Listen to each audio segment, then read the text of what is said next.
At the age of 100, Jimmy Carter has passed away. He lived a pretty good life. If you live to 100 years old and you spend your time the way that Jimmy Carter did, one-term president, mind you, but not bad, not a bad life at all. Jimmy Carter dead at the age of 100. Prime Minister Justin Trudeau remembering former President Carter as a kind and thoughtful person who was generous in his advice about public service. He made the remarks after news broke of Carter dying at his home in Georgia at 100 years old. As mentioned, spending nearly 2 years in hospice care. Carter is the longest-lived U.S. president in American history. The state funeral is being planned for next week in Washington. So, yeah, I couldn't help but think of what a stark contrast Jimmy Carter was and is to Donald Trump. I mean, you could not get two more contradictions going on right there, folks. Talk about opposite ends of the spectrum. It's quite a stark contrast. And we were chatting about Trump this morning. When I say we, I mean Dan and I and Vanessa, and we were talking about Trump and his continued musings about Canada becoming the 51st state.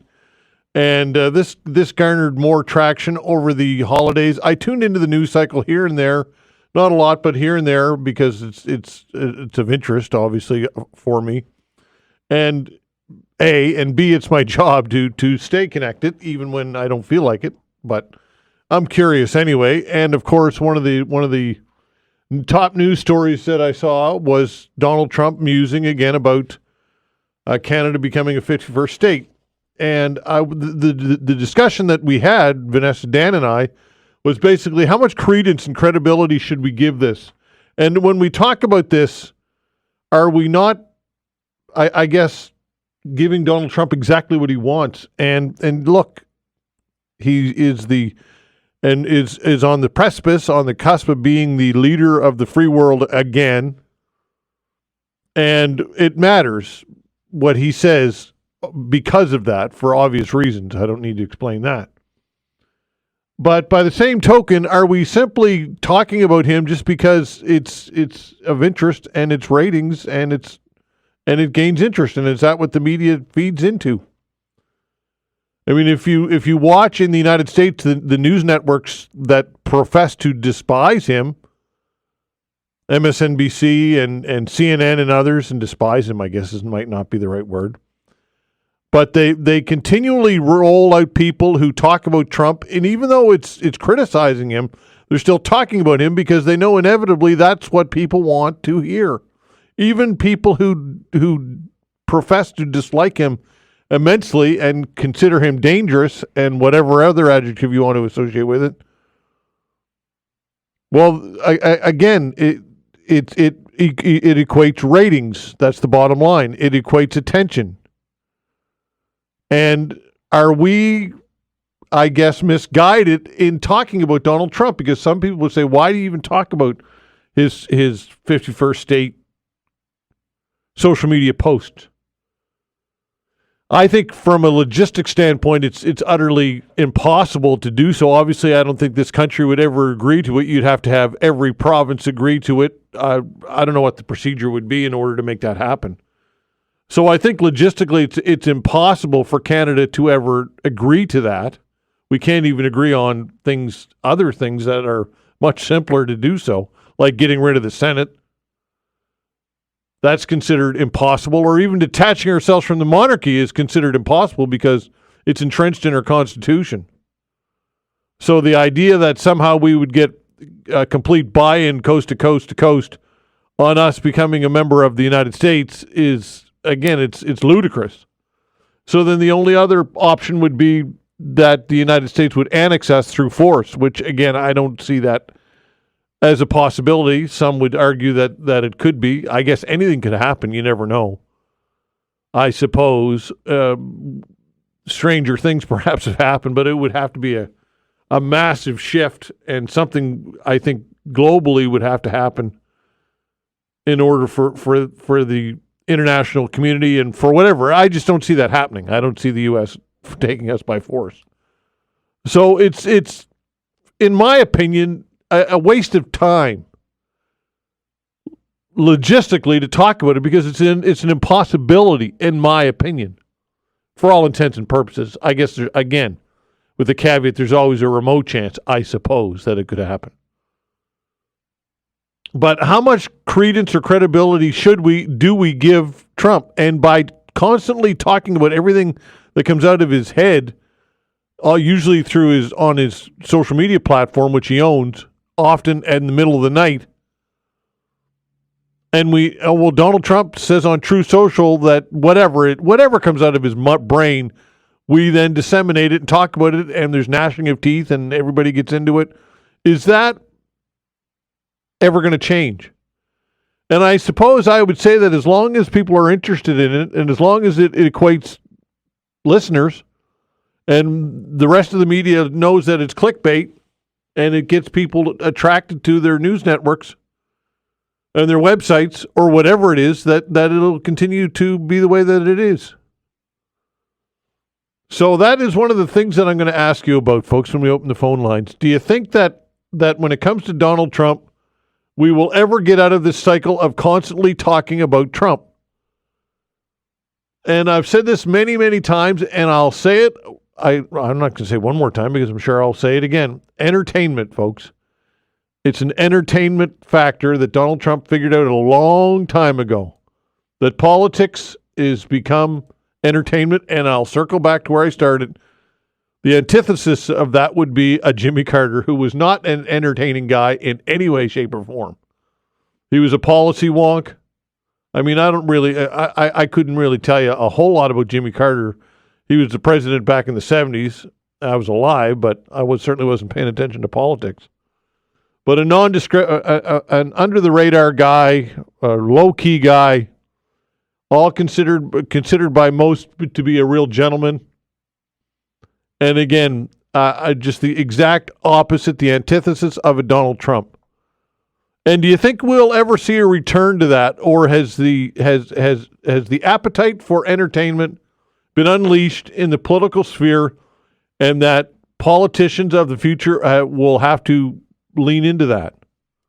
And I would suggest that is probably the case. So when it comes to politics, do you need to be entertained in order to pay attention? Because that's what question period basically here in Canada has become, if it's not always been, but I think it's been amped up in a pretty big time way. It's an entertainment sphere. The barbs that get thrown across, and of course people watch it, and it gets disseminated on YouTube and talked about, and the quips, and Poilievre, and Trump, or rather Trudeau, and their back and forth. Entertainment is unfortunately, or maybe shouldn't say unfortunately, maybe it's just how it is. So these are some things that you can talk about when we open the phone lines in about an hour's time. I got some other things in the pile as well. And of course, the future of Justin Trudeau. And I'll talk about this in just a couple of minutes with Lori Turnbull. We'll chat with Lori about this and a few other things. I have Lori to the bottom of the hour. So some things that you can get into as well. Will Justin Trudeau survive? It looks pretty evident that at this point that he is not going to survive. As far as his political future goes, that needs to be mentioned, of course. So your phone lines, your calls, rather, on between 11 and 12. Look forward to hearing from many of you. I'd like to thank Vanessa Vandeness on the other side of the glass at the control boards, doing a fine job as always. And again, we'll take your calls in about an hour's time. Now, as mentioned, Lori Turnbull, Dalhousie University political science professor, joins us for a year-end chat. And Lori, what a year it was, in politics here in Canada? Yeah, this was an eventful one for sure. A lot of these stories, like I think this time last year we talked about whether Trudeau was going to decide to take his walk in the snow and hang up his skates kind of thing. But here we are, right? We're still having the conversation. It's got more urgency to it now. But this has been a kind of roller coaster political year. Okay, so Cody Blois sent this letter from the Atlantic Liberal Caucus calling for Trudeau's resignation. I'm not sure how much more needs to be done here. I don't know how much more you can hit a guy over the head until he takes the hint. Even Jerry Butts, for goodness sakes. I mean, when Jerry Butts is turned against you, it's time to go. What are your thoughts? I think that at this point, like I was looking at some of the Liberal Party ads that they dropped just over the last couple of days, and they're getting into, their 2025 election mode and starting up, the ads that are featuring, like, here are all the things that Poilievre is going to cut. Here are all the things we've done for you, trying to make people afraid that Poilievre is going to come in and like raise the pension age and take away benefits and maybe take away the childcare program and all that kind of stuff. Poilievre hasn't said he's going to do any of that, but the Liberals are trying to make us scared. But Justin Trudeau is at the center of all these ads. Yeah. And so that says to me, this guy's not going anywhere. Wow. Like I'm looking at it and I'm thinking, like, why would they put him, front and center in the ad if he's not going to be the leader going into the election? And yes, of course, things can change. They do all the time. He might wake up tomorrow morning and say, I'm out, but right now, when you look at the various ways in which his support has dropped and people around him have walked away, and the Ontario caucus sent out sent him a message, you've got to go. Atlantic caucus does the same thing. Those are two of his three major bases of support. Once Quebec says they want him gone, well, I don't know what else he's got left. But he kind of he seems to be sticking his head in the sand over it. And that doesn't mean he's going to go to election and win, right? Like, I think you're right. Like, his political career is drawing to a close. However, he wants to manage the last parts of it. But this doesn't look to me like a guy who's going to walk away on his own. It's starting to look to me like he's going to go into the next election as the leader. Wow, that's hard to believe. How can he possibly justify it to his caucus, though? I don't think he thinks he has to justify it to anybody. I think that, once, there's rumors that maybe once Freeland left, right, when Chrystia Freeland, his finance minister and his most close ally in cabinet, walked away, there was rumors after that he was thinking about resigning. But that's because that just kind of caught him off guard, caught his whole team off guard. That was a major blow to the party, to the prime minister. But he stuck around. And then he, a few days later, had a cabinet shuffle where he brings more people into cabinet, including Darren Fisher of Nova Scotia. And at that point, it was like, well, maybe, he's trying to do this to put down some sense of security. He's sworn in new people. There's a team around him. I don't know if he feels like he has to explain this to caucus. He seems to have gone to, say, the Liberal Christmas party, and he gave these speeches about how, families fight around Christmas time, and I'm sure we'll get through this. It's bizarre. I can't imagine that anybody else in his circumstance would have quit. But he kind of reminds me of Blaine Higgs in New Brunswick, who, people were walking away from him and giving interviews about how his leadership style was unacceptable and they can't work with this guy and they're not running again and all this stuff. And he just sat there and didn't do, and then he massively lost, right? He paid the price in the end, but it didn't seem to change. None of that seemed to change his own approach. And I wonder if Trudeau just feels entitled to keep going because he's the leader. You think it's selfish of him to do so? Yes, it's 100% selfish of him. I mean, I think he thinks he built up the party, and it's his party, and all these people got their jobs because of him. And for a lot of them, that's probably true, right? There were people, I remember talking to MPs in 2015 who won and were totally surprised to have won. And now, all of a sudden they're going to Ottawa, they're picking up an apartment, they're looking at that office space, they're like, holy crap, I won the election, I'm a federal MP. And yes, that was because Trudeau came in with a savior complex and rebuilt the party in his own image. But now the party is crashing down and he is insisting on going with it, right? Again, I may eat all of these words in 48 hours, Todd. He might come out and say he's leaving, but it just doesn't look like that to me. And I think that, yes, it's selfish for him to insist upon this because there are people who are going to lose their seats because of him, who probably would keep them if they switched him out for somebody else. Because there's a very specific Trudeau aspect to the people who are, a lot of the people who are rejecting the Liberal Party right now. It's not just about the party. For a lot of people, it's about him. Would they win the next election with someone else? No, I don't think so. But would they save some of the furniture if somebody else got in there? Yeah, maybe. And I think that's where you see these MPs saying, look, don't bring us to the brink here. Step aside to let somebody else come in to see if we can save anything. Okay, if he could rewind the clock and go back in time and pull the Superman and reverse the rotation of the Earth, and I'm sure we all wish we could do that from time to time, but let's suggest that could happen.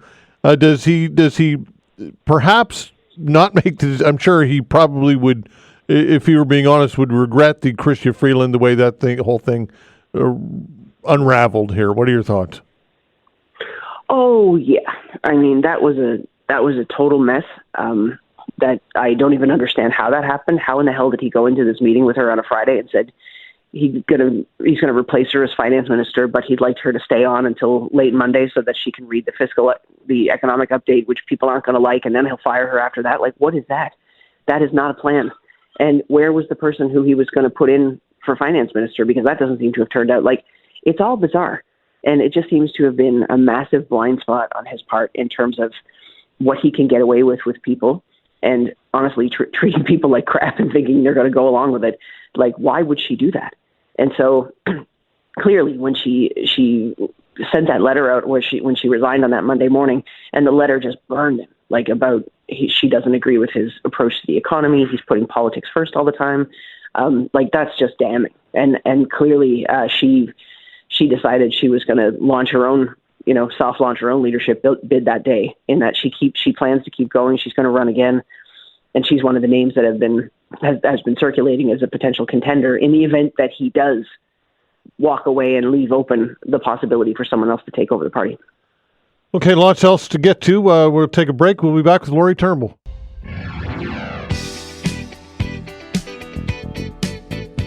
All right, continuing our year-end chat with Laurie Turnbull, Dalhousie University political science professor. Laurie, when it comes to, I guess, the logistics here of how this thing might end, John Williamson, a Conservative member of Parliament from New Brunswick who chairs the Public Accounts Committee, said in a social media post that he will put forward his non-confidence motion at a committee hearing on January 7th, that the committee can later kick it over to the House of Commons to deal with it once it returns on January 27th. That could be voted on as early as January 30th and could bring an immediate election if it passes. What do you think the likelihood of this happening are logistically?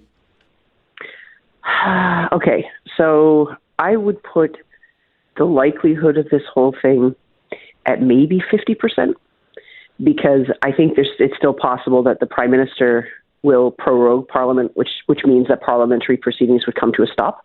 It doesn't mean dissolution, which would put us to election right away. A prorogation is basically just a pause. It's an end of the parliamentary sitting, which means when they come back, there'd be a new speech from the throne, that kind of thing. I think it's possible that the Prime Minister will do this, A, to buy himself more time, and B, because the inauguration of Trump on January 20th is going to throw another curveball into this whole thing, particularly if they lay tariffs down at that point. And so I think the Prime Minister might want to, if he wants to stay on, he might prorogue to give some time to try to sort things out and then go to election later. If he does meet the House, I think there's a very good chance, and again, I think the chances of that might be half, 50%. Mm-hmm. Some people believe, that in the event that the committee tried to go this route, that such a report on their part would be ruled out of order because it's not in the committee's mandate to say, we don't have confidence in the Prime Minister and we want to put that to a vote in the House of Commons. Personally, I don't agree with that. I think that the Public Accounts Committee could certainly word a motion to the effect that the government's stewardship of public accounts has brought them to a decision where they don't have confidence in the government. And if that motion passed through the committee and was put before the House, all of the opposition leaders are saying they don't support the government. Now, some weird crap happened yesterday where Charlie Angus from the NDP started saying that he's not going to vote non-confidence in the government, so he's going against Jagmeet Singh. So I don't know whether there's something happening in the NDP where they're starting to defect from the leader, or if that's just Charlie Angus saying he's going to do his own thing. But weird stuff is going on where maybe it's not, maybe the other opposition parties are not as tight and as disciplined on this. Because, of course, when they decide to pull the trigger here, when they decide to go to election, like the NDP have nothing to gain from delivering a result that's going to be a majority government for Pierre Poilievre and, frankly, a very likely possibility of a Bloc Québécois opposition. Then the NDP is out in the woods again. And so, that might be why Angus is starting to get cold feet about this whole thing, because it could be that they're like, you know what, we're going to be worse off and we don't really want to do that. Well, Charlie Angus is the prototypical MP with nothing to lose. He's been around forever. He's not running again. He can go rogue all he wants at this point, right? Yeah, exactly, 100%. And he might just feel exactly that in the last days of his own political career, he's going to do whatever the heck he wants, and this might be it.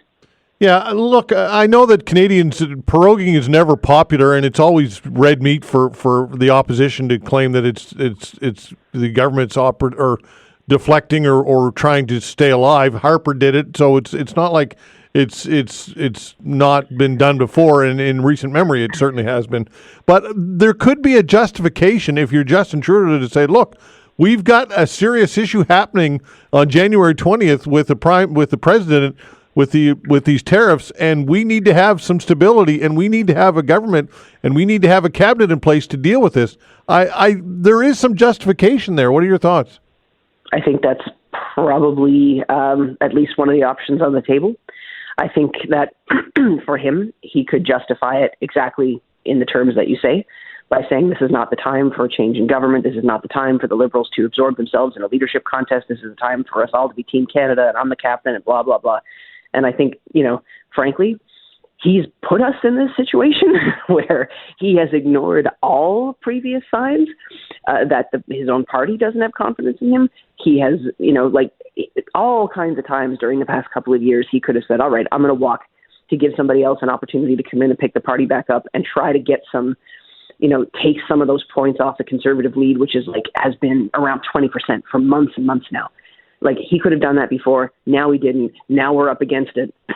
Now there's no runway left. And so because of that, he might decide that he can use Trump's inauguration and whatever uncertainty that brings to justify a prorogation right before, somewhere between January 20th and 27th, which would deliver him from this potential outcome in losing confidence of the House at that point. As far as the leadership race goes, we know the last leadership race was, I think it was a couple of years the Liberals embarked on, in which eventually crowned Justin Trudeau as the leader of the Liberal Party. But this next leadership race would be much shorter. How much does that change the dynamic of a leadership race when it's condensed? Well, sure. It would change things, and probably in terms of who is likely to offer. Right? If you've got a long time, if the leadership race is very deliberate, there's an interim leader, there's no real rush on it, you can do this for 6 months kind of thing, you might get more people throwing their hat in the ring. So you could, for example, when Pierre Poilievre became leader of the Conservatives, he was obviously going to run, but someone like Jean Charest decided to put their hat in the ring, right? Somebody like Scott Aitchison, who was running, I think, to become relevant. And in a future Pierre Poilievre government, he wasn't thinking he was actually going to win it. You get more of those kinds of bids.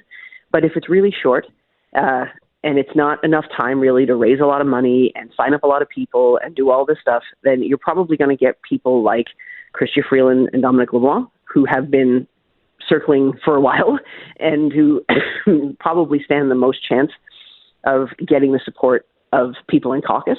And they've already organized enough that they could kind of hit the ground running.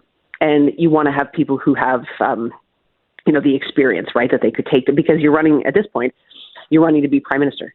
It might not be for very long, but you're running to take that job. And so I think probably you'd see more of a kind of people who are already a part of that kind of group at the helm throwing their hat in. But again, you're running to be prime minister for a little bit, but you're also running to lose if the polls are right. And so are you going to see somebody like a Mark Carney say he's going to take his turn now?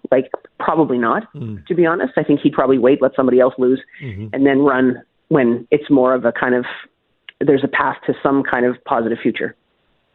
And Pierre Poilievre, what do you think his advisors, if he has any advisors, if he's listening to anybody, what do you think they're telling him at this point? How should he proceed? Probably just keep doing what he's doing, keep pressing for an election. I think that's the plan for the Conservatives, right? I think they ultimately want to run against Trudeau. They've spent a lot of time telling Canadians that he's a waste of time and he's too expensive and he's this and he's that. And so that's why they're pressing for an election as soon as possible, because they don't particularly want the Liberals to have time to change team captains at this point. Not that I think it would change a whole lot, but I think Poilievre on a personal level wants this showdown with Trudeau. And I think, the party has been trying to define him for years now, and they want to beat him in an election, right? And so they want it to be him, not Dominic, not Freeland. That's where their heads are. Right. Laurie, always great. Listen, thanks so much for doing it, and we look forward to many more chats in 2025. Thank you so much. Thanks, Todd. Happy New Year. All right, take care. You as well. Laurie Turnbull, Dalhousie University political science professor. The year in food, Dr. Sylvain Charlebois when we come back.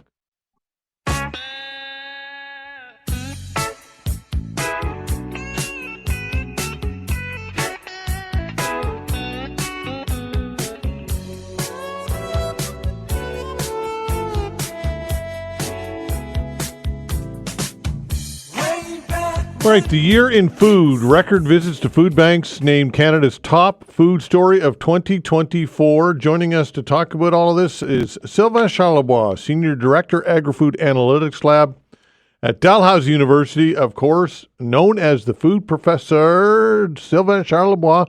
Hello, what's going on, man?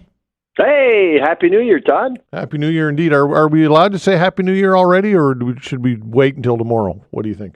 Well, typically, I mean, after Christmas, my rule is just after Christmas, so December 26th to January 15th-ish.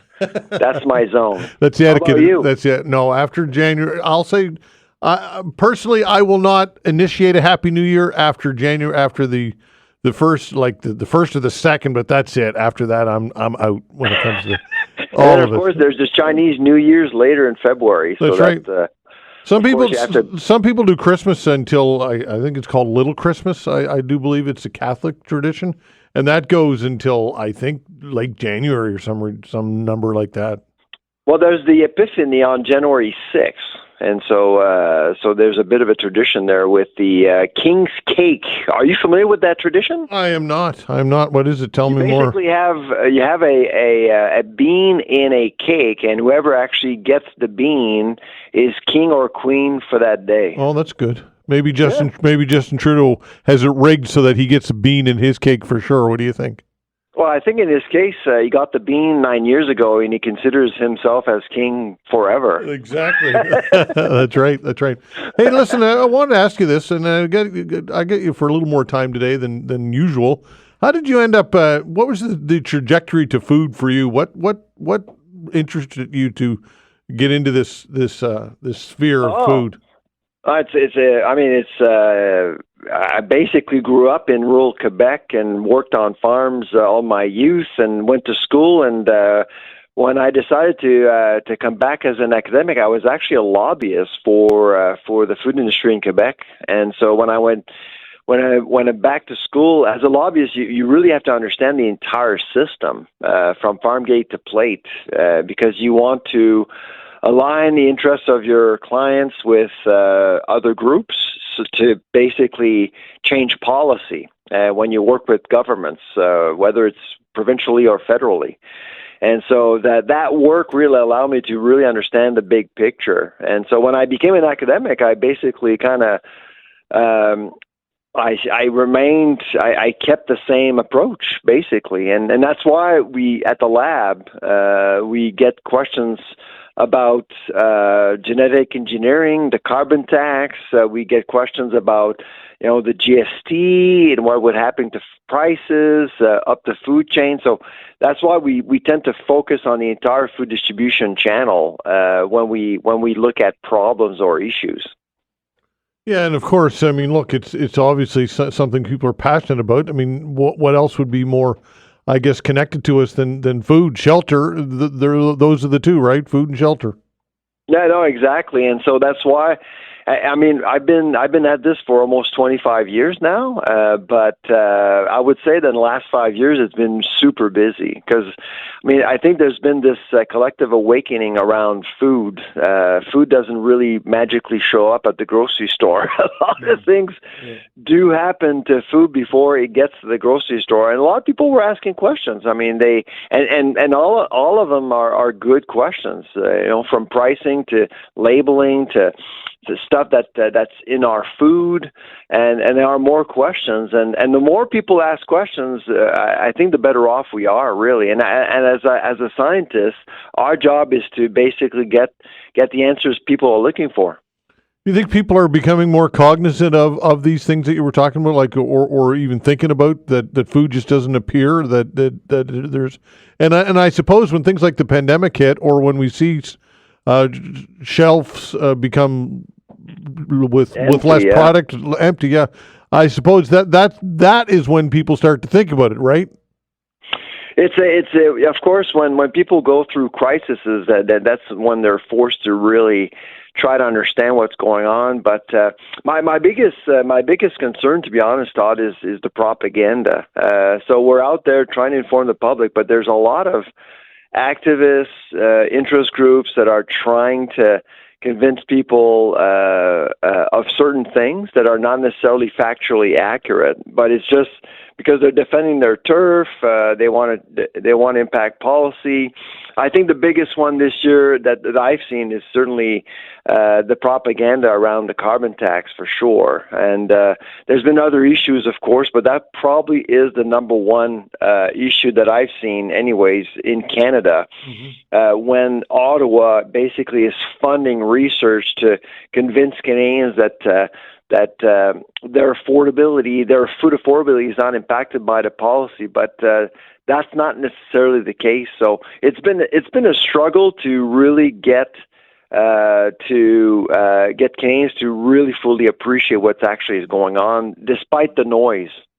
Indeed. Okay, so let's talk about the year top 10 food stories, and Record Food Banks tops the list, unfortunately. Yeah, so I don't think there could have been another number one story, to be honest. I mean, the food insecurity level, we know that in Nova Scotia it's the highest in the country, but nationally our food insecurity level is now at 22.8%. That's almost a quarter of our population. That's the highest it's ever been, and of course, when you compare Canada with the U.S., there's probably a 10-point difference between the two countries, which is something we've never seen before. And we estimate that over 2 million Canadians visit food banks every single month. It's really unbelievable. I've been over the holidays. I've been talking to a few food bank managers, and they're super busy, and they need money. And so if you have some capacity, please think of your favorite charity. Think of Feed Nova Scotia. They need all the help they can get. Yeah, for sure. And look, it's the growing number, the demographics continue to expand when it comes to people using food banks. People who are working are using food banks. It's not just people on social assistance anymore. And as that cohort grows, I think the story grows as well.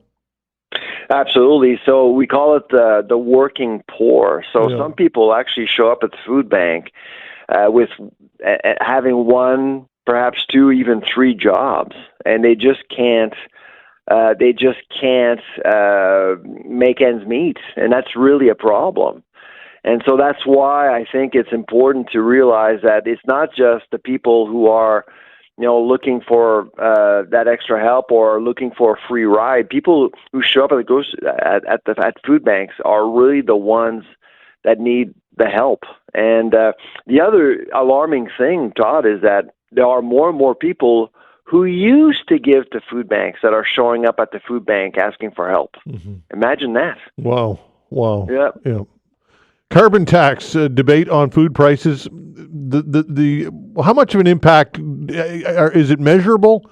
Is there a way that we can measure and empirically data driven to tell us how much impact the carbon tax has had on food prices?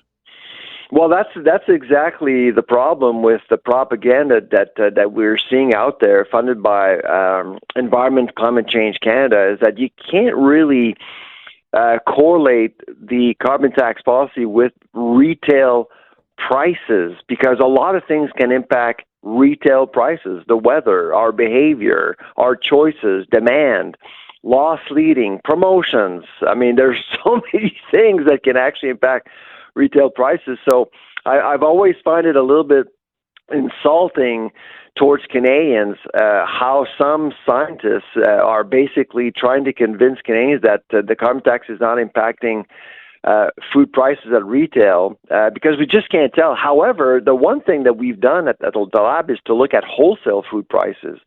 And that's the alarming part, is that because we actually have noticed that wholesale prices, so the price that grocers pay their vendors, suppliers, before they sell food to us, those prices have gone up 40% more in Canada versus the U.S.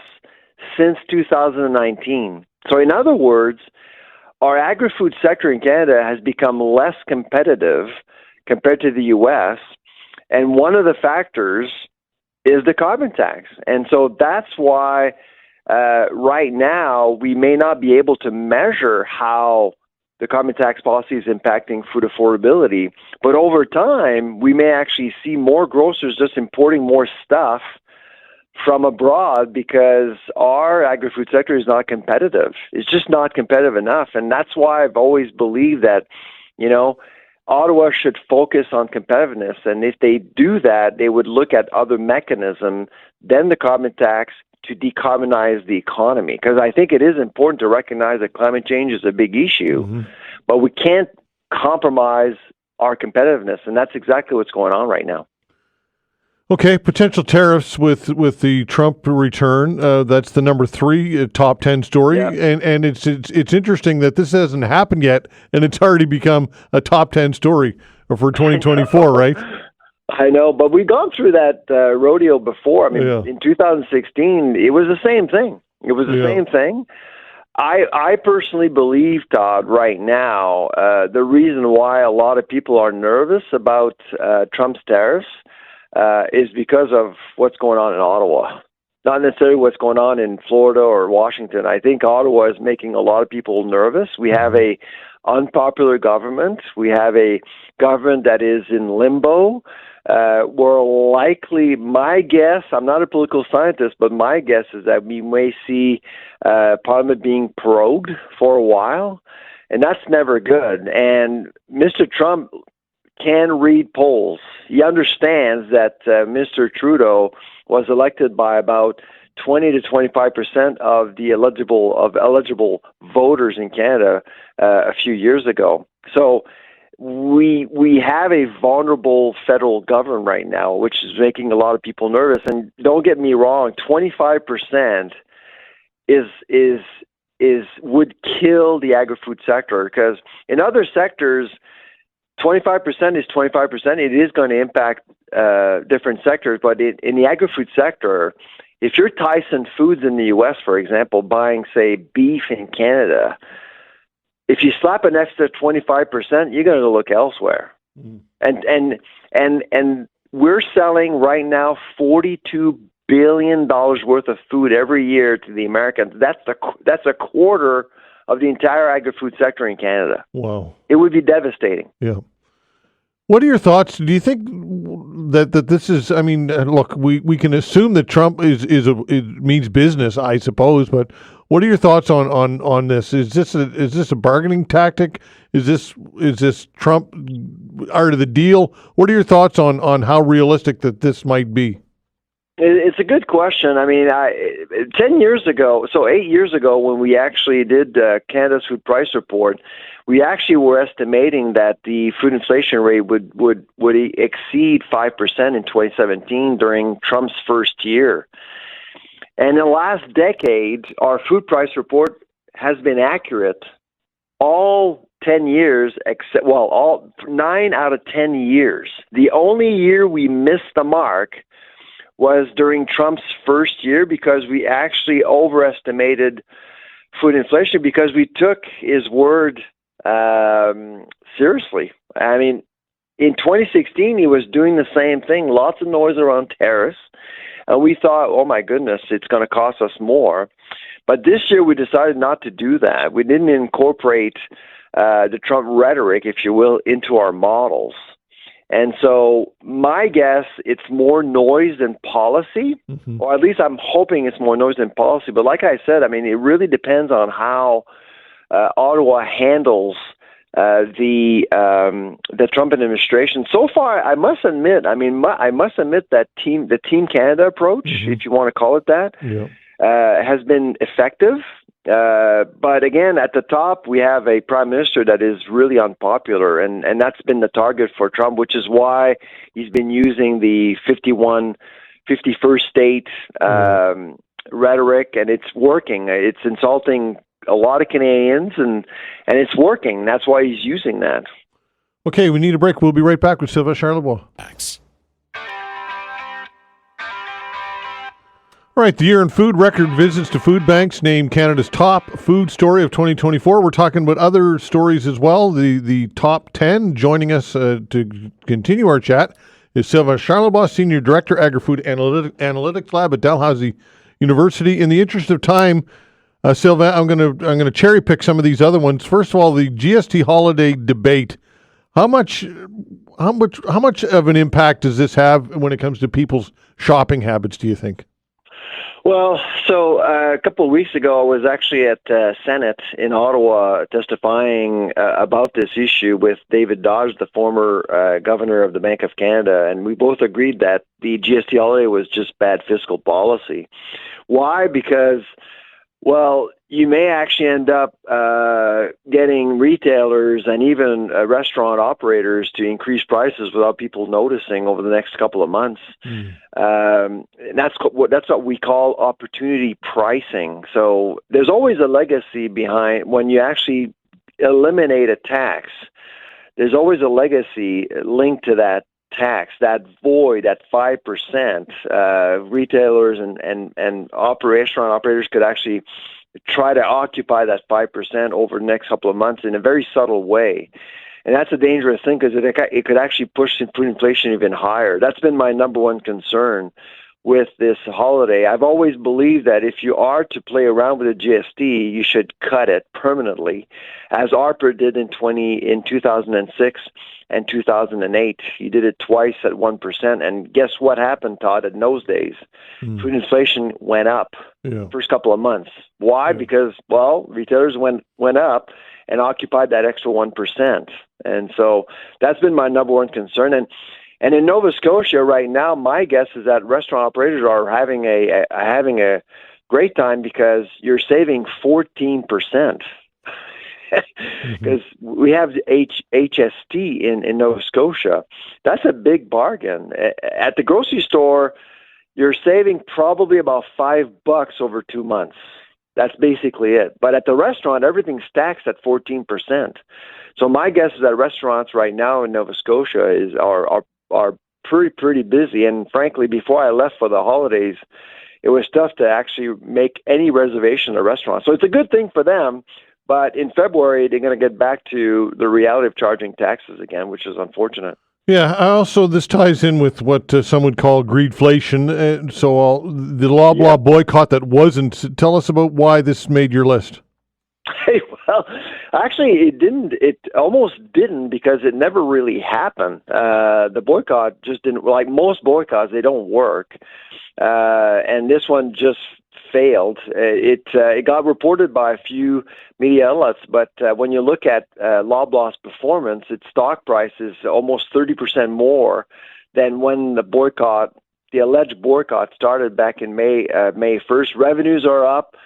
Also at Loblaw's, it's doing very well. They opened up new stores, but underneath all that is the frustration. I know a lot of people are frustrated. They're questioning whether or not grocers are gouging, profiteering. I would encourage everyone to just take a deep breath, look at financial statements, look at the financial reporting. Gross margins have remained the same. And if that goes up, then you can actually accuse grocers. But gross margins have remained the same, and same-store food sales have also remained underneath food inflation. So there's still no evidence of gouging. However, there's the bread cartel story. Yeah. Property controls, and we've seen some of those. Some grocers, including Loblaws, have actually tried to eliminate competition or suppress competition, and that needs to end for sure. So people have every right to be frustrated. And lastly, the ones that I'll select are capital gains tax changes and its impact on farmers. Tell us why you feel that this is a top 10 story. Well, this is the silent pain out there affecting farmers. That policy that was implemented back in June of 2024 made farming less attractive for the next generation. Any policy affecting farming should make farming more attractive for the next generation. And that change in capital gains tax made farming less attractive. It was a bad decision by Ottawa, unfortunately. Sylvain, always appreciate it. Happy New Year. There you go. How's that sound? Yeah. There you go. Yeah, get used to it. You know, it has a nice ring to you. You said January 15th is when you put the moratorium. Was that the date that you said? Well, after January 15th, people, you know, they've moved on, and you know they're starting to think about St. Valentine's and other holidays. You know. All right, pal. Appreciate it. Happy New Year. We'll talk in the new year. And good health to you, my friend. Okay, take care, pal. Take care. Dr. Sylvain Charlebois, Senior Director, Agri-Food Analytics Lab at Dalhousie University. Now we've got some time for you. What is on your mind today? Give us a buzz at 902-405-6000. Give us a call. Again, we got lots. As always, we could talk about 902-405-6000. What's going on in Ottawa? What's going on south of the border? What are your thoughts on perhaps Jimmy Carter and his passing? 902-405-6000. Your calls when we come back. Backs.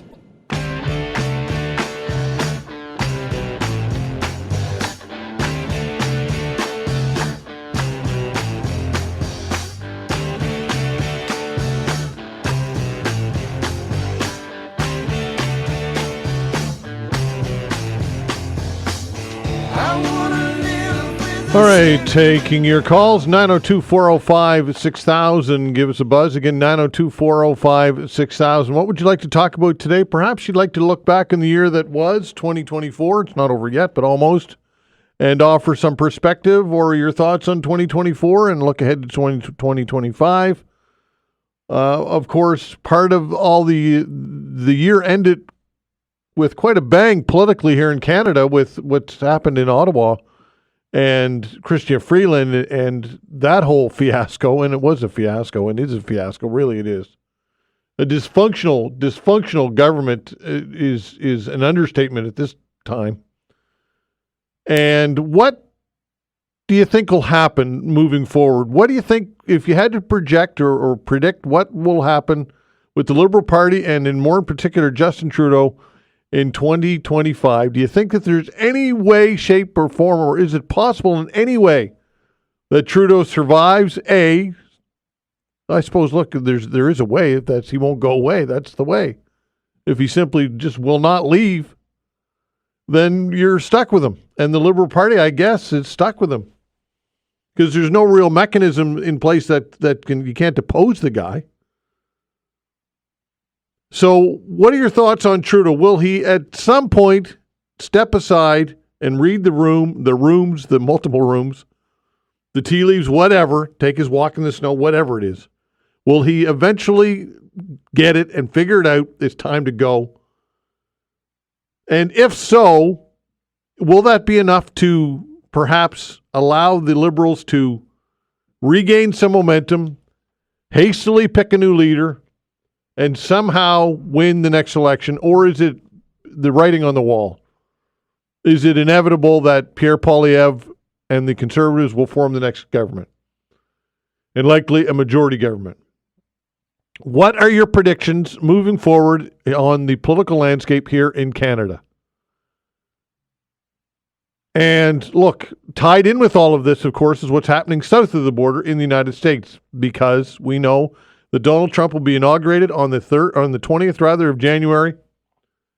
And he is, and I suppose, look, should we believe him? Should we take him at his word when it comes to these tariffs, the 25% tariffs?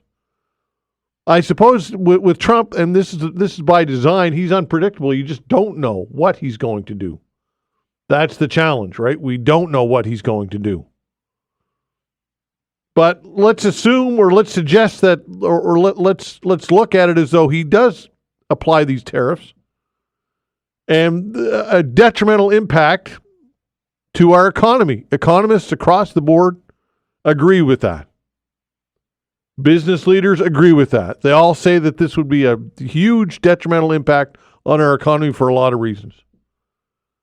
So that's a wild card in all of this. The timing could not be worse for us as a country right now. Some would say that this is another reason why perhaps Trudeau should step aside, but some might argue conversely that is a reason to stay on and to perhaps prorogue government, to keep some stability in the country, to keep a cabinet in place so that they can deal with Donald Trump and these tariffs. So what are your thoughts on the political future here in Canada? What would you like to see? What do you think will happen? And when it comes to Trump in this 51st state in which he continues to barb on social media and to quip on social media and to speculate or whatever you want to call it, writing about Canada being the 51st state. Look, is this a complete waste of our time to talk about it, in your opinion? Is it a conversation that's even worth having? Because there's an argument, I suppose, to be made that perhaps we're just playing into this and we shouldn't. Because there's really no possibility, in my opinion, of this ever happening. Outside of the United States using some type of military force to annex Canada. And look, I just don't foresee that happening. Anything could happen, I suppose. But to me, that's not a realistic conversation. And the idea that Canada somehow would come to terms with the fact that we should be a part of the United States and get everybody to buy in when it comes to the provinces is, to me, is utterly ridiculous. That is a ridiculous argument to be made. We can't even get rid of the monarchy in this country. And there's a pretty good reason and argument to be made to do so. But it is entrenched in our Constitution so that you would need all 10 provinces to agree. And I do believe the Parliament and Senate would have to agree. And not just agree, I think it would have to be unanimous. Again, completely entrenched in our Constitution. So to me, it's not a reasonable conversation to be had. So why are we bothering talking about it at all? When Donald Trump says that we're going to be Canada's 50 or the United States' 51st state. Is this something that we should even talk about at all? Do we give it any credibility by even discussing it? And do we have to talk about it? Because Trump is going to be the president of the United States, leader of the free world, as that term is used. 902-405-6000. What are your thoughts on this or anything else that you'd like to get into? 902-405-6000. Tony, hello. Good morning, Todd. How are you doing? Doing well, you? Hanging in there. Look, Lord Turnbull hit it right on the head, and as far as I'm concerned in Canada, that Trudeau's hubris will not allow him to step down. He will continue to make moves to delay it. I believe that she's correct. He has he can prorogue Parliament, if I read the law correctly, up to a year. So he doesn't have to go until the next election comes up, which is what, in August, September, October time frame? Yep. I don't know exactly. So, I do believe that his name to him is more important than the people of Canada. Mm. And if you want to look south of the border, don't we have a president in waiting that is the same way? His hubris, his belief that he is the king of the United States, although now I believe he's the queen and his king is Leon Muscapone. Yeah. Is that the guy's name, Leon Muscapone? Is he a cheesehead? Anyway. Good one. I had to give him a name, you know that. Yeah, good one. Yeah. So the bottom line is that talking about it, people have voted. In the U.S. and Canada, I'm not saying they're smart or dumb. They made decisions. They voted. They used the only power they have. And this is where we stand. And, we either live with it or what are the options? And as far as, you keep saying, do you think the U.S. will invade? The U.S. doesn't have to invade. You know what the U.S. has to do is look at the hubris of Trudeau and say, here you go, bucko. We are withdrawing all our military support for you. You no longer have the umbrella. The umbrella is gone. You either play by Elon Muscapone's rules and the Queen's rules, or we're not going to provide you support. And, Trump's not above that. That's the way he thinks. I threaten you. And unfortunately, recently, didn't he send 2 more representatives down to Mar-a-Lago to beg? And didn't he spend $1.3 billion over a period of time to strengthen the border, which will never come to pass? The border's like 5,500 kilometers long, Yeah. and it's porous, just like the southern border is porous. I believe, and I don't believe it's a waste of time to talk about it. People should be made aware of what's going on around them. Some are going to be happy, some are going to be sad. You know, you got 50-50. I don't know. I mean, I'm living here. The U.S. dollar is at 144. I'm happy to a degree, but when I go to pay taxes, my U.S. dollars convert to Canadian dollars, and I pay a huge amount of taxes in Canadian dollars. Yeah. But the bottom line here is, it's.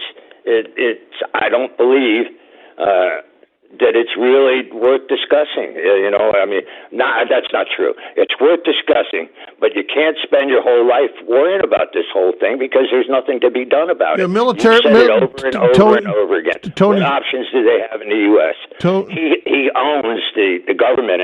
The U.S. elected president owns the government. Here in Canada, the prime minister, as long as he doesn't lose the NDP, and I don't think Singh is going to ever bail out. Because once Singh bails out, he's done in politics. You got to admit that. He might be a nice guy, he might be a billionaire, a millionaire, whatever he is, but a politician he is not. And the Bloc now is wavering. You heard the Bloc. I heard the Bloc yesterday make statements to the effect, well, we'll have to wait and see what happens as we go down the road. They came vehemently, both came out and said, he's done, he's out of here, we're getting rid of him. And, you know, that's all talk. That's all I got for you, Todd. But well, let me ask you this, Tony, before I let you go. Militarily, you say that the U.S. could just simply say, we're not going to defend you. I don't think strategically that would be in their best interest. Because of the and this is why does it have to be in the best interest of the people of the United States? Well, because strategically, the border matters and the proximity to the United States matters. So they can't just simply let their guard down and say we're not going to fund or we're not going to defend Canada. They don't have a choice because of to your point of the border proximity. Yeah, here's the point that really makes a difference. It's a threat. They make a threat. They don't threaten to invade. They threaten to get out. There's no action to be taken there. They just pull it. They could just pull everybody out, but that's ridiculous. Any more than it's possible that the U.S. would ever invade Canada militarily. You got to have the other side of the coin, don't you? You have to look at it.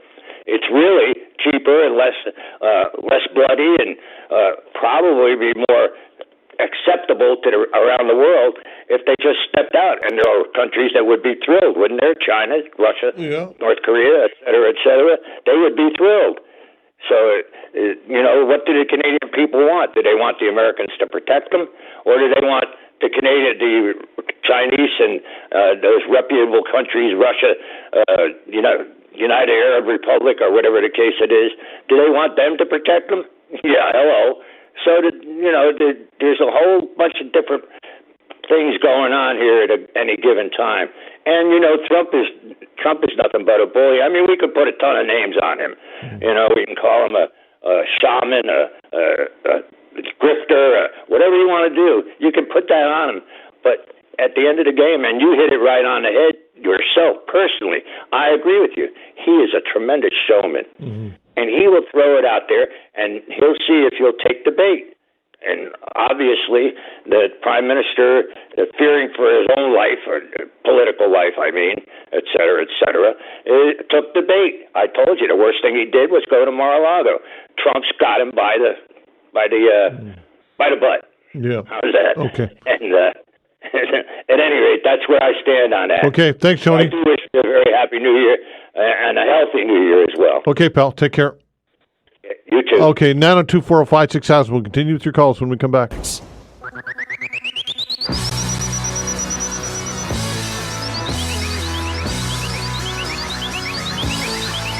All right, continuing with your calls, 902-405-6000. Give us a buzz, 902-405-6000. Joanne, hello. Hi, how are you today? I'm well, you? Merry Christmas and Happy New Year, and it's glad to have you back on the radio. Thank you. I just wanted to talk about groceries. I like to bake, and I did a lot of baking over the holidays, and I ran out of curds. They're used to make the plum puddings. Yep. So I went to one of the big stores, and they were $7.99. I almost passed out, but I bought 2 bags.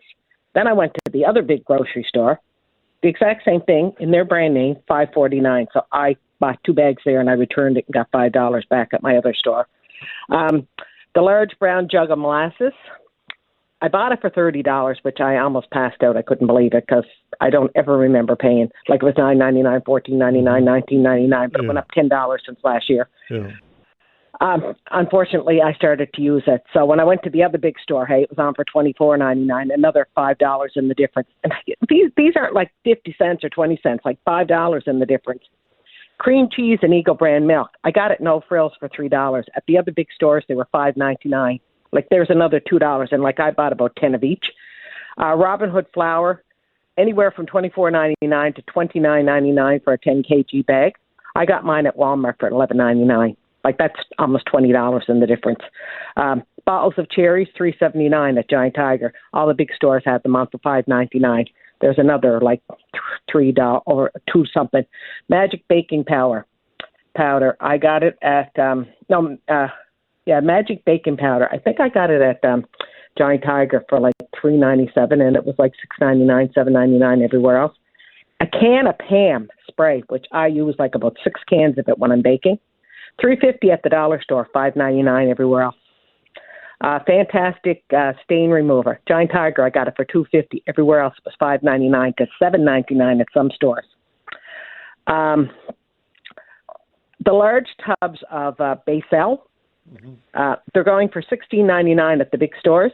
Costco had them, 2, the exact same ones for $16.99, and I got them on sale out there for $13.99 because they had a sale on them. For 2 of them that I would have paid $16.99 each at Sobeys or Superstore. Crisco shortening. Okay, I think you could go on and on and on with examples, but what's your main point that you want to make? My main point is that I know people get mad and they take their flyers and they throw them in the garbage. Well, if you want to live and be able to afford to eat, then you should be looking at your flyers and eat and buy according to the flyers, because the difference in the prices between grocery stores, it's ridiculous. Yeah. I just can't even believe it. Yeah. And if Polyev gets in, I pity Canada. I really do. And I mean, we've got an MSI or a medical health thing here. If we lose that, but like you said, like it's just silly. Like we can't even get rid of them. Why do you think we would lose Why would we lose MSI? If Donald Trump takes us over as the 51st. That's not going to happen, Joanne. There's zero chance of that happening.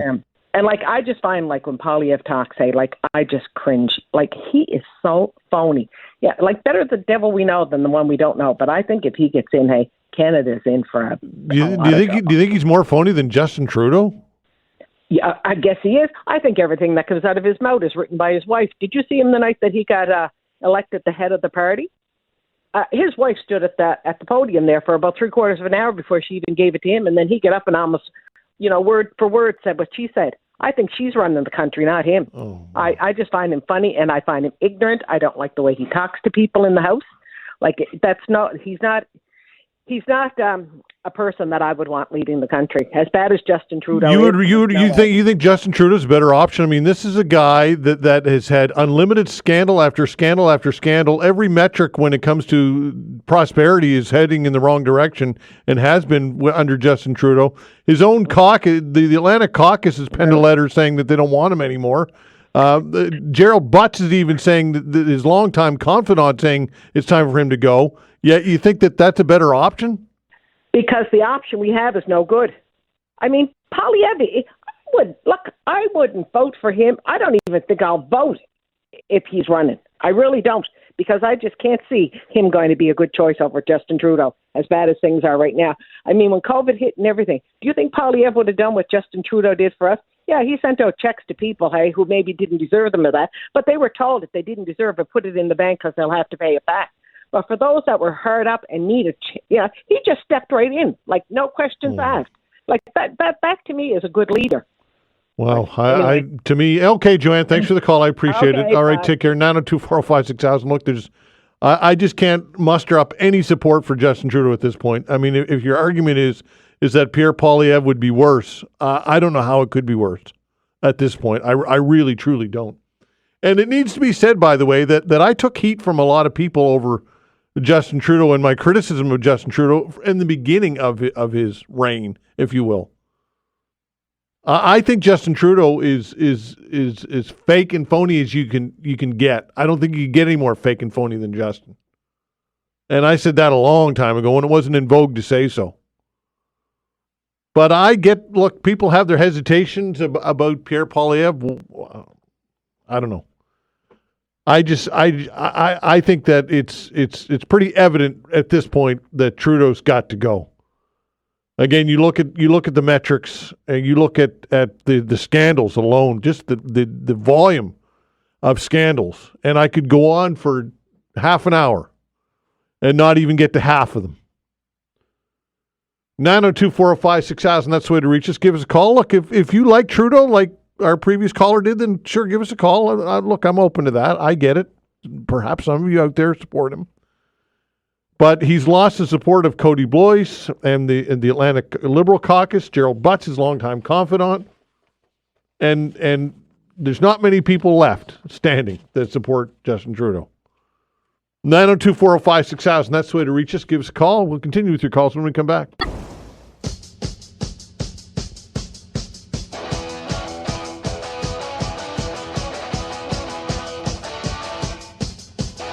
All right, continuing with your calls, 902-405-6000. Again, 902-405-6000. Let's go back to the phones, talk to Jamie. Hello, Jamie. How are you today? Well, you? Great. I just wanted to make a comment there. You had a lady call up who was an ardent Trudeau supporter, and I have to tell you, man, I'm blind to what they see. I think they're just so dug in. And why she would say that Poilievre is not sincere when all he's preaching is common sense. I don't know what's wrong with common sense, but anyway, that's not the reason for my call. I just wanted to comment on that. The reason for my call was to give some thought to this Canada becoming the 51st state, and I'm as proud a Canadian as it gets. When I first heard of that, I was quite incensed, as I think we're probably a lot of people. And I certainly would never be one to give up my Canadian identity ever in my life without a fight. But I think that we should keep our minds open to a more cooperative union.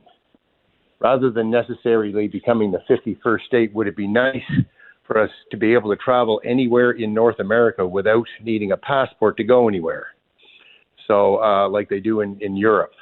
So there's a freedom of transportation. And I don't know whether anybody has noticed that part of their income that's missing off their check, like they get paid so much per hour or so much per week or whatever. And then, you add up those hours and that's not what your check adds up to be. So there's some funds gone missing there. And I don't know whether Canadians are aware of this, but according to what I'm hearing, the part of your check that's missing every week would be about 40% less or 60% less than it is now. In other words, you'd be making more money almost instantaneously just on your taxes. And in the States, I don't know whether anybody's noticed this. This lovely person that you have on, Sylvain Charlebois. I think the world of him. I've never met the man. I just think he's an honest purveyor of the facts. Says that food inflation in Canada has been something like, I'm going to not abuse the term 40%, but it's something like 40% more in Canada than it is in the States. So I don't know what part of having a better living and a better life that people are really against. So I just not to say that I want to become an American, because I don't. I'm a Canadian, but a more thorough integration of our economies, I think would be certainly welcome.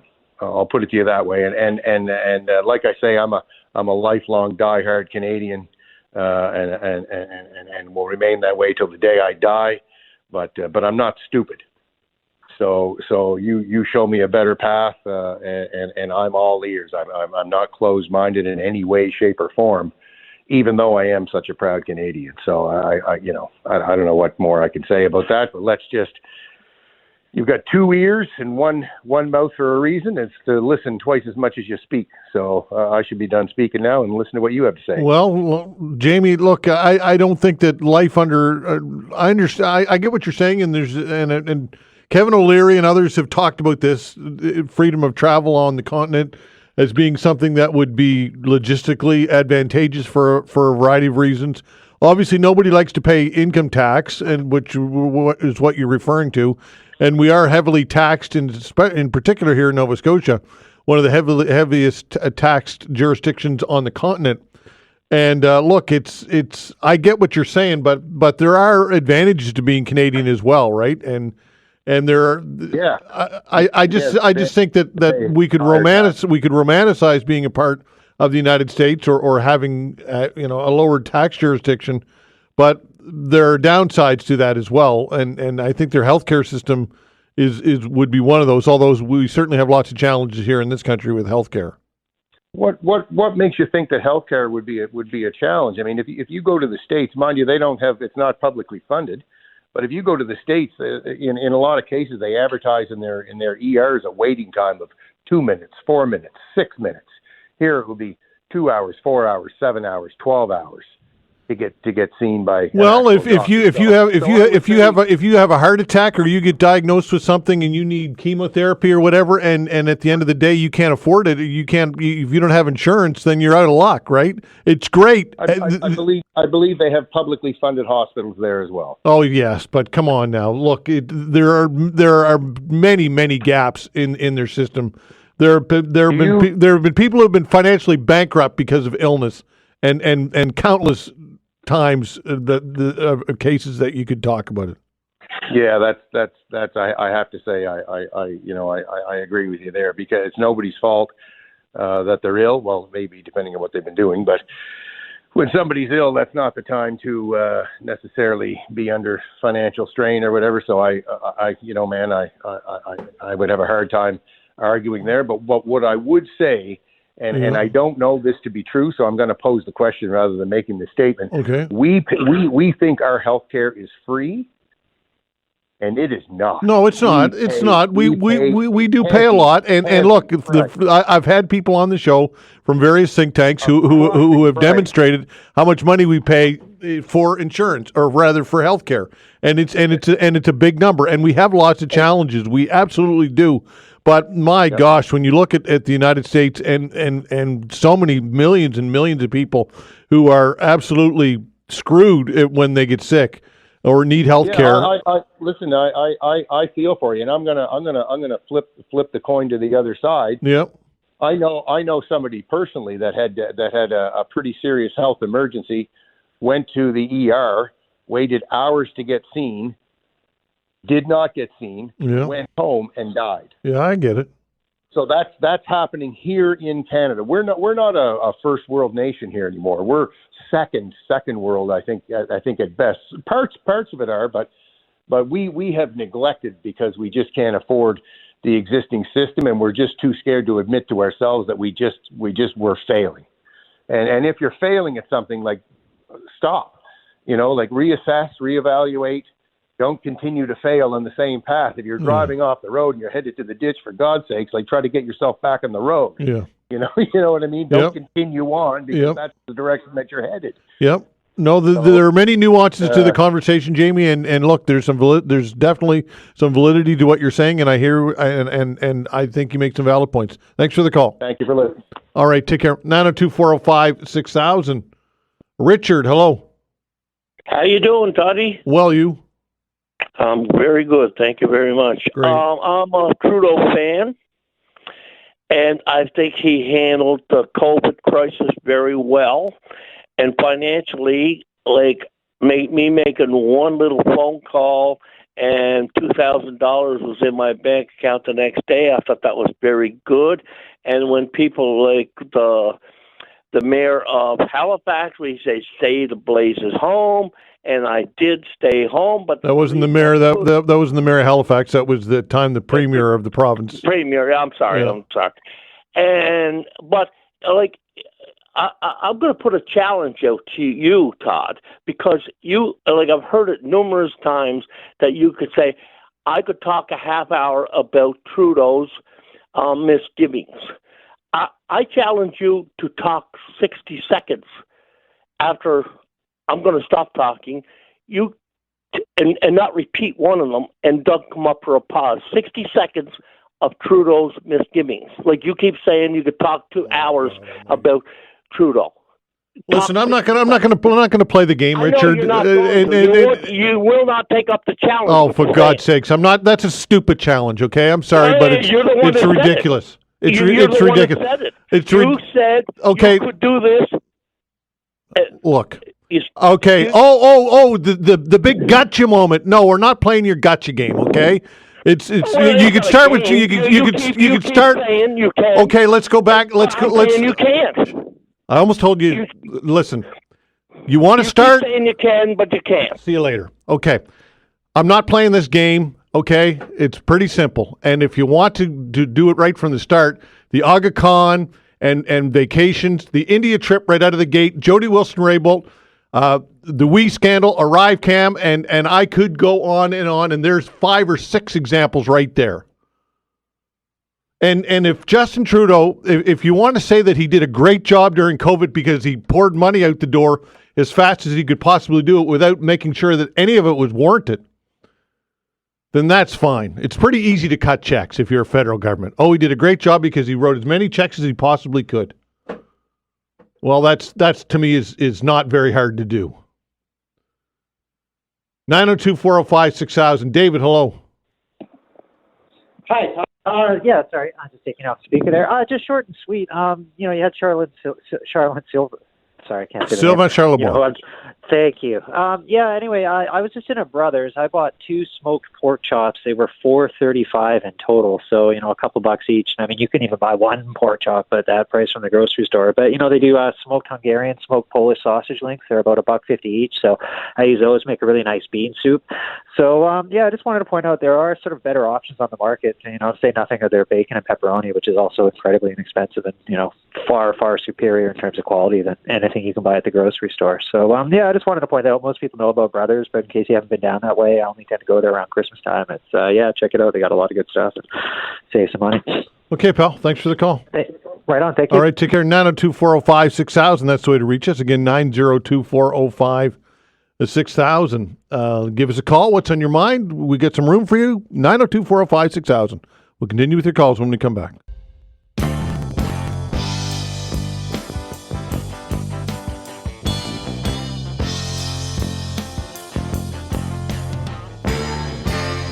All right, continuing with your calls, 902-405-6000. Again, 902-405-6000. Look, the facts are there, folks. The facts are there for all to see when it comes to Justin Trudeau's record. It's pretty evident. Now, you could say Pierre Poilievre is going to be worse. Okay, you make that argument. There are people that have concerns about Poilievre and the Conservative government. I get that. But the reality is that Poilievre does not have a record. Well, I suppose he did with Harper when he was his housing minister, and he was his one of his close cabinet ministers. But look, it's pretty evident when it comes to Justin Trudeau when you look at inflation, and look, in fairness to Trudeau and this Liberal government. We're not alone when it comes to homelessness and tent encampments and housing crisis and inflation, and a lot of these challenges have been global phenomena, in particular in the Western world, including countries like the UK and immigration. Immigration's another massive misfire for the Liberals. They got it so wrong when it comes to their immigration targets, completely out of touch with reality, with no safeguards in place. I mean, they're spending $61 billion deficit, and this is no longer a pandemic budget. So if outside of a pandemic budget, they can't be more fiscally prudent than $61 billion deficit, I'm sorry, but you are not fit or qualified to run a government anymore. The size of Canada, 44 million people or whatever it is. You're just simply not fit to run the country anymore, in my humble opinion. 902-405-6000. I don't know what else you need to demonstrate. His own caucus here in the Atlantic Canada, including Cody Boyce, who penned a letter, has said it's time to go. What else do you need to see, folks? I don't know. I don't know how else anybody else could defend this guy. Roy, hello. Hi, Roy. Hello. Hi, go ahead. Yeah, I just want to talk about the Trump talk, Todd, on making Canada the 51st state. Okay. Obviously, that as a member of the military, I'm completely offended by that thought. Never mind the fact that Canadians wouldn't want that.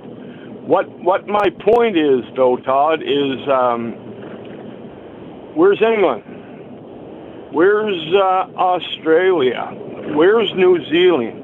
Where's all the Commonwealth countries? Why is nobody spoken out on our behalf and said that is rude and ignorant? Where are our allies in the Commonwealth world that haven't said a word about Trump's thought on making Canada a 51st state?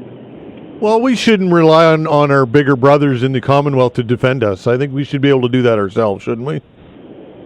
Well, I think we're capable, but I'm just saying that this to me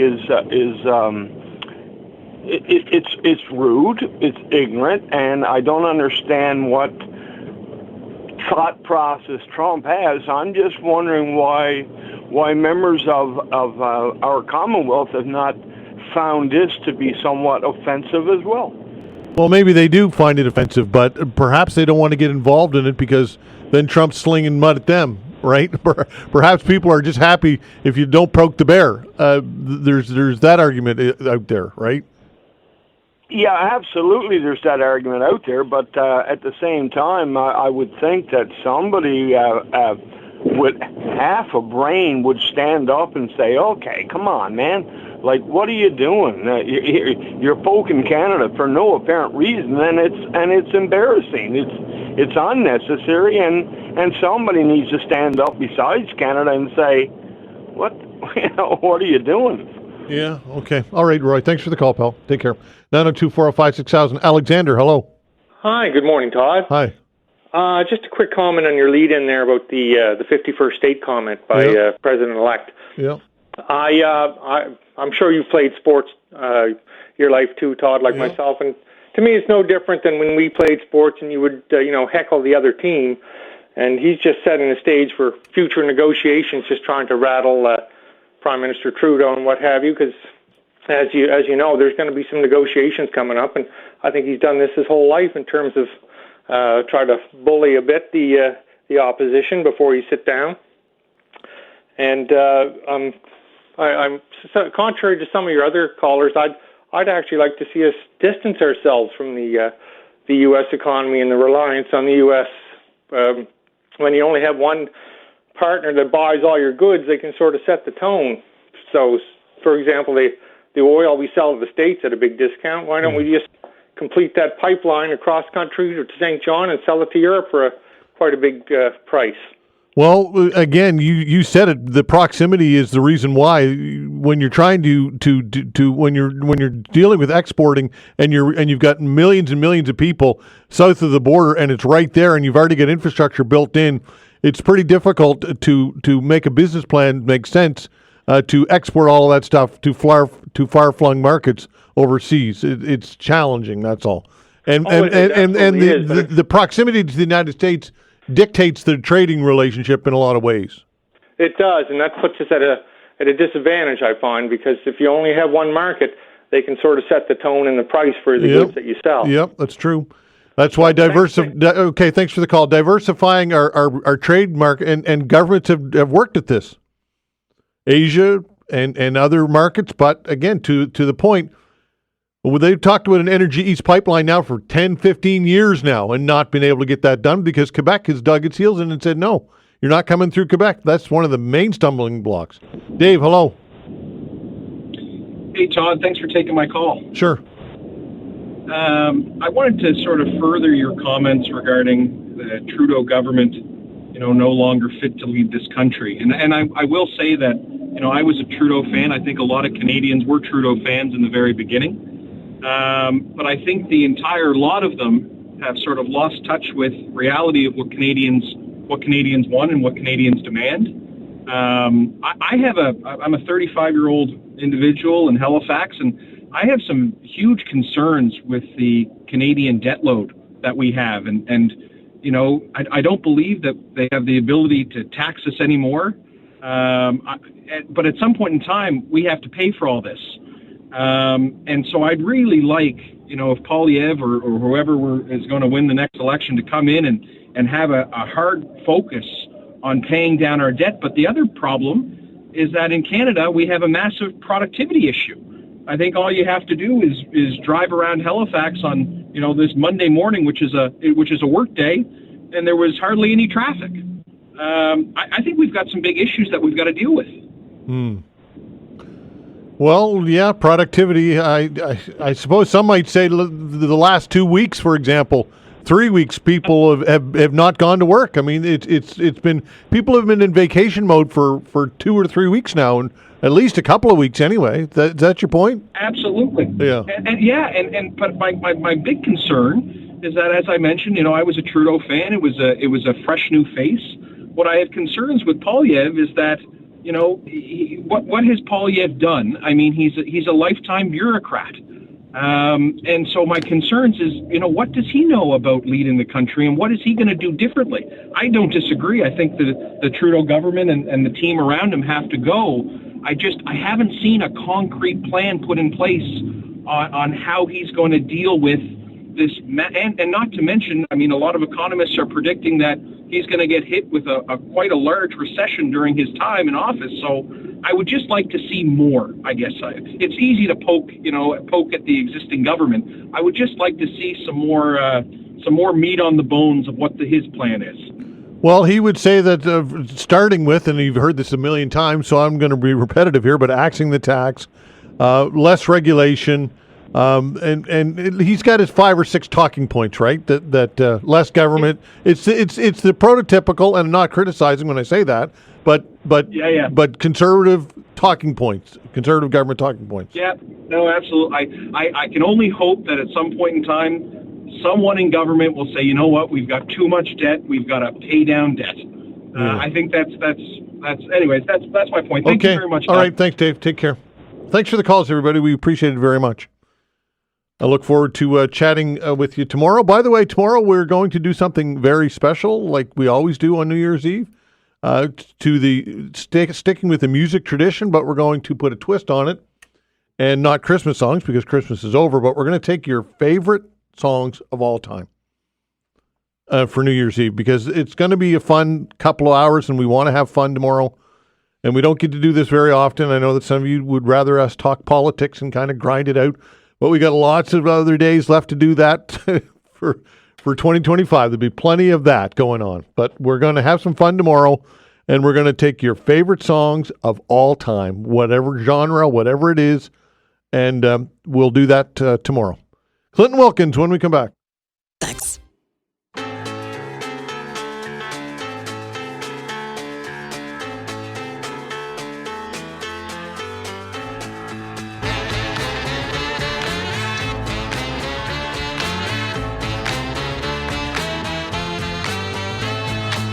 All right, so year-end chat with Clinton Wilkins, our mortgage guru and co-host of Mortgage 101, your guide to home ownership, which airs on our radio station, of course, monthly. Clinton Wilkins, hello. Hi, Todd. How are you? I'm well, and yourself? I'm doing great. It's December, it's almost the end of the year, and I'm looking forward to 2025. I think it's a positive outcome. Why do you say that? I think it's going to be a busy year in 2025. I think the Bank of Canada is going to continue to reduce the key rate, which is going to be positive for anybody who has a mortgage that's obviously variable, or anybody who has a home equity line of credit. I think the real question is going to come, from borrowers, what's going to happen with the fixed rates. I think, looking to the U.S. and what's going on with the bond market, I don't think that the fixed rates are going to be going down anytime soon. And I think a lot of people were kind of waiting and hoping that that was going to happen. And I don't know if that's going to be the case next year, but I think there's some positive outlook, at least from a variable rate perspective. Yeah, for sure. So looking back on the year that was, what do you think some of the biggest, from a mortgage-related vantage point, of course, what do you think some of the biggest stories were?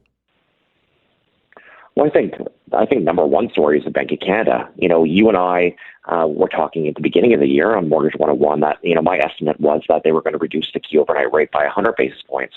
Obviously now that's well exceeded it, with almost 200 basis points reduced here by the end of the year. I think the other big news story is the federal government has, made a lot of changes. It's the first time in, I think, 15 plus years that we've seen mortgage rules starting to be relaxed. I think bringing back the 30-year amortization for first-time home buyers, getting a high-ratio insured mortgage is huge. I think that's going to enable a lot of borrowers across the country to be able to qualify that weren't able to qualify before. So I think that's very cool. And, some other unique products like coming back with an insured high-ratio refinance up to 90% loan-to-value. That's starting in January, Todd. So some big news stories. And I think at the end of the day, it's around, creating housing. And we have that challenge here in Halifax. There's not enough supply and there's more demand than there is supply. That's not the same story necessarily across the country. There certainly are other areas where there's lots of supply and there's not as much activity. But I think we're going to see a lot of activity here in Halifax. I expect that we're probably going to see the values continue to increase. I expect we're probably going to see at least a 5% increase next year in property values. Mm-hmm. And I think we're going to see a lot more activity. There were a lot of borrowers and buyers that were sitting on the sidelines, I think primarily because of rates and uncertainty from the economy and inflation. But I think we're going to see some more borrowers enter the marketplace in 2025. Yeah, and for people listening right now who want to enter the market, you saying that home increases or home price increases are going to go up 5%. That's not good news. I don't think it's good news, and I think for the borrowers and the buyers that were looking to get into the market, I think some people were waiting. They're trying to wait out the rates, but the challenge is when the rates come down, and even if we're just talking about variable rates coming down, it will bring more buyers into the market. And when there's more demand, and if there's no increase in supply, the prices will go up. I think a lot of people were sitting on the fence, maybe the last 12 to 18 to 24 months, and they're waiting for rates to come down. But the challenge is, with lower rates, oftentimes means higher purchase prices. So I think that's what the story that we're going to see here in 2025. And, you can always date the rate. That's what we say. The rates change all the time. The challenge is that the purchase price is what the purchase price is, and that's not going to be changing. Inventory is always a challenge, and this all ties in with it. New home construction, new builds in the Halifax area. Where are we with new home builds? I still don't think that we're building enough. There certainly is some construction happening. I think kind of the most construction that we're seeing is the apartments. Like you see it out your window here from the studio, Todd. There's towers or cranes in the sky all over downtown Halifax and in downtown Dartmouth. We're bringing a lot of apartments online. And there was a story in all Nova Scotia here a few weeks ago, or maybe a couple months ago, that the demand for apartments now has started to ease a bit. One of the big landlords in Halifax has said that the actual average price for a two-bedroom apartment now is sub $2,500, where that had been continuously increasing just due to the lack of supply. There's hundreds and hundreds of new apartments coming online, and you may not really think, how is that going to impact, real estate buying? How is that going to impact, getting a mortgage in Halifax? Apartments are needed as well, and I think that we need to remember that any housing unit is a good unit, and there certainly are there's a whole group of little old ladies and little old men that would have moved into an apartment over the last 5 years and free up more supply if there were apartment units to be had. So I'm, thinking very positively about, what's going on in the rental market. And you hear some criticisms around, just the pricing, and it's always a luxury and high-end units that are coming online. But I think any unit is a good unit, and it will free up some of that lower value, cost real estate and apartments, and when some of this more expensive stuff does get opened up as well. Okay, affordability in general, this is a huge story when it comes to housing. Do you have some concerns when it comes to affordability? I think affordability is a concern at every price point, and it doesn't matter how much you make. Everyone's feeling the squeeze, Todd, from housing, from the cost of fuel to groceries. Like I see it when I go to the superstore. The bills for order of groceries have continued to increase and increase. Everything has gone up, and the challenge is that the incomes have not paced. But from an inflation perspective, things are certainly moving in the right direction. We're seeing inflation get down to that target 2% number. And it is a different story in the U.S., Todd. And I know it's hard to compare apples to apples because our economy here in Canada is very, very different from the U.S. But when we're looking at things like GDP and inflation, our economy really, really is slowing compared to what's going on in the U.S. And that's why I think the Bank of Canada is going to continue to lower the key overnight rate and make that cost of borrowing more attractive for everyone. It's not just homeowners and mortgage holders and people with a home equity line of credit that's impacted by the Bank of Canada. It's businesses, it's the banks, it's how are we going to get more capital into the market. And if we have lower rates, it will stimulate more spending and more borrowing. Yeah, indeed. So what about a potential change in government or rather when it comes to, I suppose, the politics of all of this? How political do you think, or how much does politics play into the Bank of Canada? Well, not the Bank of Canada, but I guess housing in general. What are your thoughts on politics and housing and mortgages? I think it's huge, Todd. And we've seen, obviously, different governments make different rule changes, and some of these changes that were announced by this Liberal government in 2024 could very easily be rolled back or could very easily be changed if the government does change.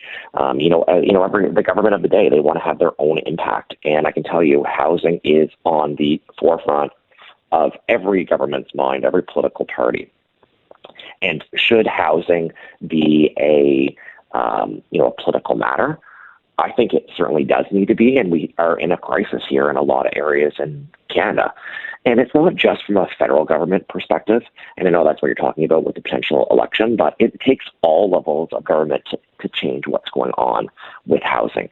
And we need the federal government involved with the province, and we need the province involved with HRM in terms of really getting these shovels in the ground. And we need to have, obviously a more aggressive housing policy and outlook. And Halifax obviously is not alone, but Halifax really has been really challenged over the last 4 or 5 years from a housing perspective. What are your thoughts on densification and building up as opposed to sprawl? We need the density. Yeah. I think all along Yonge Street, where the studio is, all along Roby Street, on Wise Road, where our office is in Dartmouth, should be all towers. It's the access to services. We're talking about transportation. Build up in these corridors, I think, is going to be very, very healthy. Urban sprawl is expensive, and urban sprawl is challenging. The one thing I will say is Halifax, Nova Scotia, we have a lot of real estate. We can certainly open up big swaths of land. But, it's not that long ago, we had some huge fires. And, I think that really needs to be planned out properly. When you think about going down the Hammonds Plains Road, no more housing can be sustained there, just from even a transportation perspective, the lack of city water. These are a lot of concerns that we need to think about. We may have a lot of land, but we need to think about the other infrastructure before we start just building homes. Okay, we'll continue our chat with Clinton Wilkins when we come back.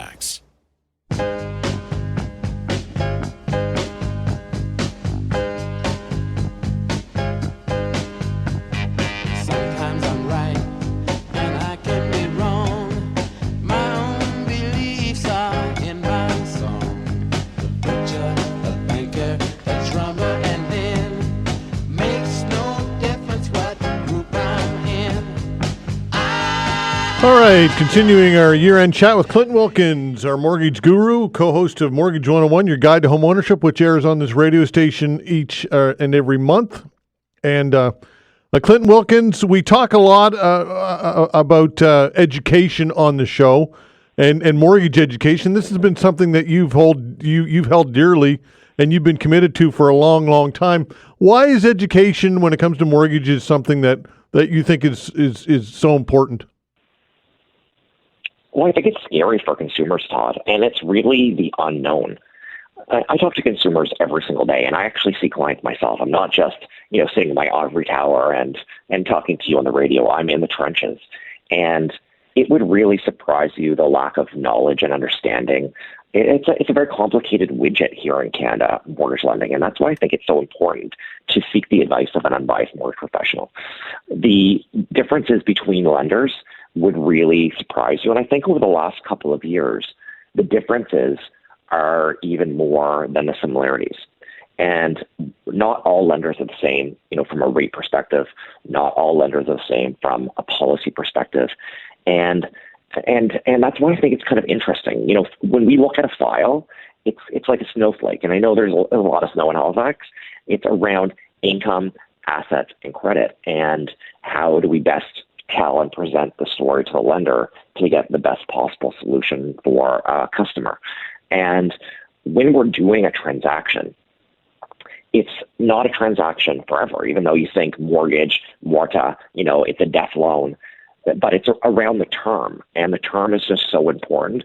And people's needs have changed, Todd, especially over the last couple of years. They've changed, and they've really, I think, kind of progressed more. And I think clients were just at one time just so focused on the rate and just getting the transaction done. I think that's what we really heard early days of the pandemic, which, believe it or not, we're going on 5 years, 5 years ago. They were really just wanting to get it done. It was around the rate. But it's really shifted the conversation more and more to the advice piece, just because I think a lot of people are having a hard time. They're having a hard time from an economic standpoint, around inflation, and kind of the needs and the conversations have shifted. Right. So for those people having a hard time, what's some good advice that you can give people? What are some things that they could do to help deal with the hard time? Because you can always be and should always be proactive. Definitely be proactive, and I think ask for help and ask the questions. Don't just stick your head in the sand and ostrich, like we like to say from time to time. Yeah. So ask for help. And the nice thing is, if people had purchased a home prior to 2020, typically they have a lot of equity in the house, Todd. So, we're looking at a lot of refinances, and the refinance may be to pull out some equity. So when you refinance, you can go up to 80% of the market value of the house. So that's one thing that we certainly are seeing a lot. But the other thing that we're seeing, is this renewal cliff that we've really been talking about. I don't think it's quite as bad as the media makes it out to be, but certainly people need to be proactive. I can definitely tell you that there's a lot of people that are coming up for renewal. And even if we're not pulling equity out of the home, Todd, we are playing sometimes with the amortization.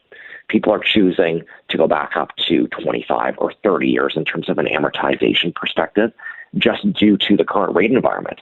They want to be able to bring down their monthly output.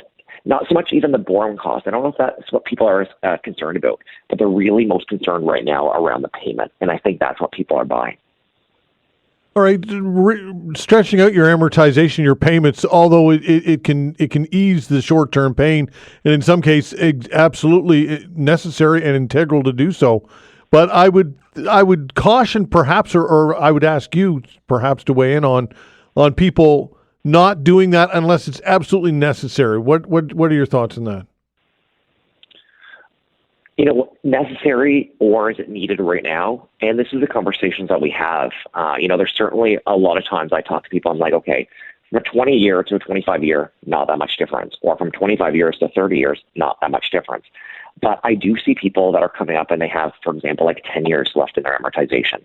And at the current rate environment, they're like, I just can't handle more of a payment. Yeah. And I think maybe they went very aggressive a few years ago. Yeah. And I think when they're looking at extending the amortization, it's not a forever plan. They're not planning on extending it to 25 or 30 years and then just paying a mortgage over the next 30 years. They're doing it for the next 3 to 5 years with hopes that in a couple of years the rates will be less. Yeah, for sure. And then I think shorten the amortization from there. And I think go back to, their initial plan. And that's why I think it's so important to ask the question, what is the goal here? Mm-hmm. Is the goal to get this paid off as quickly as possible? Or is the goal really around payment? Or is it somewhere in between? And I think people's objectives and goals have changed, and I think they've had to change. And, I think it's just about asking those questions. And when I think a mortgage is coming up for renewal, it's such a big piece of people's lives. It's important to look at all of their finances when that happens.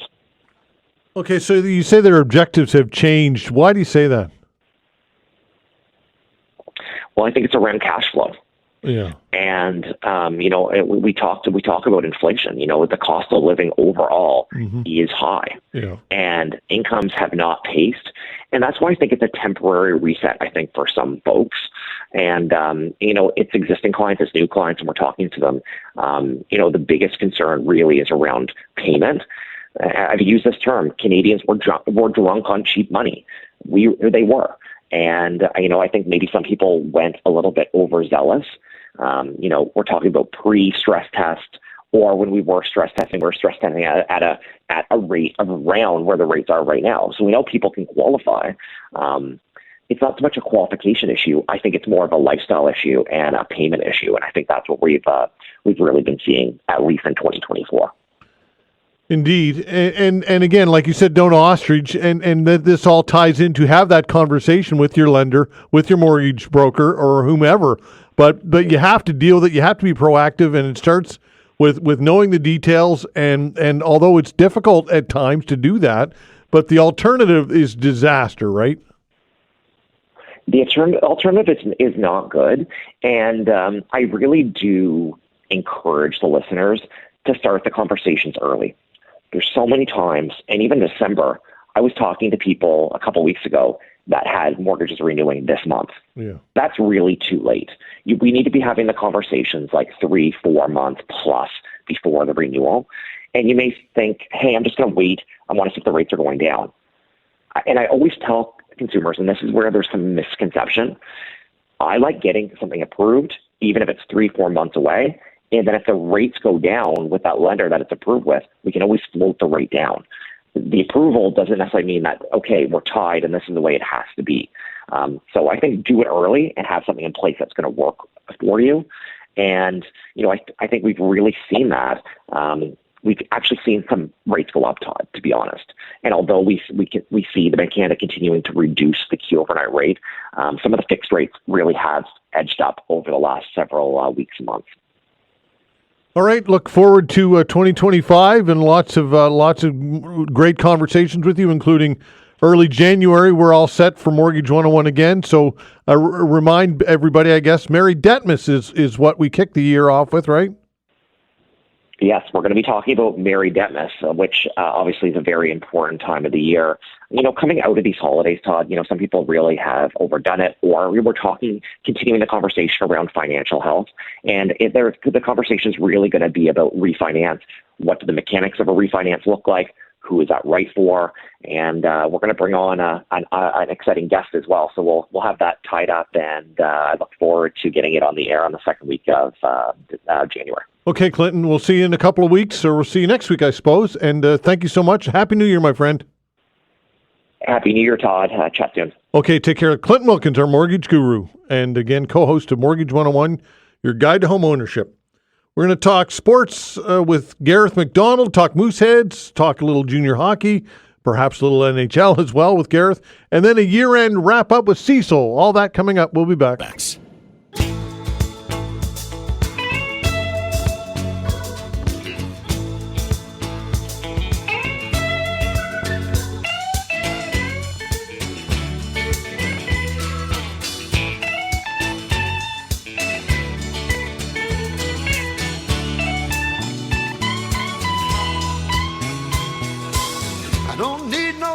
All right, we're going to wrap up the year that was 2024 when it comes to the Mooseheads with a chat with the voice of the Mooseheads, Garreth MacDonald. Hello, Garreth.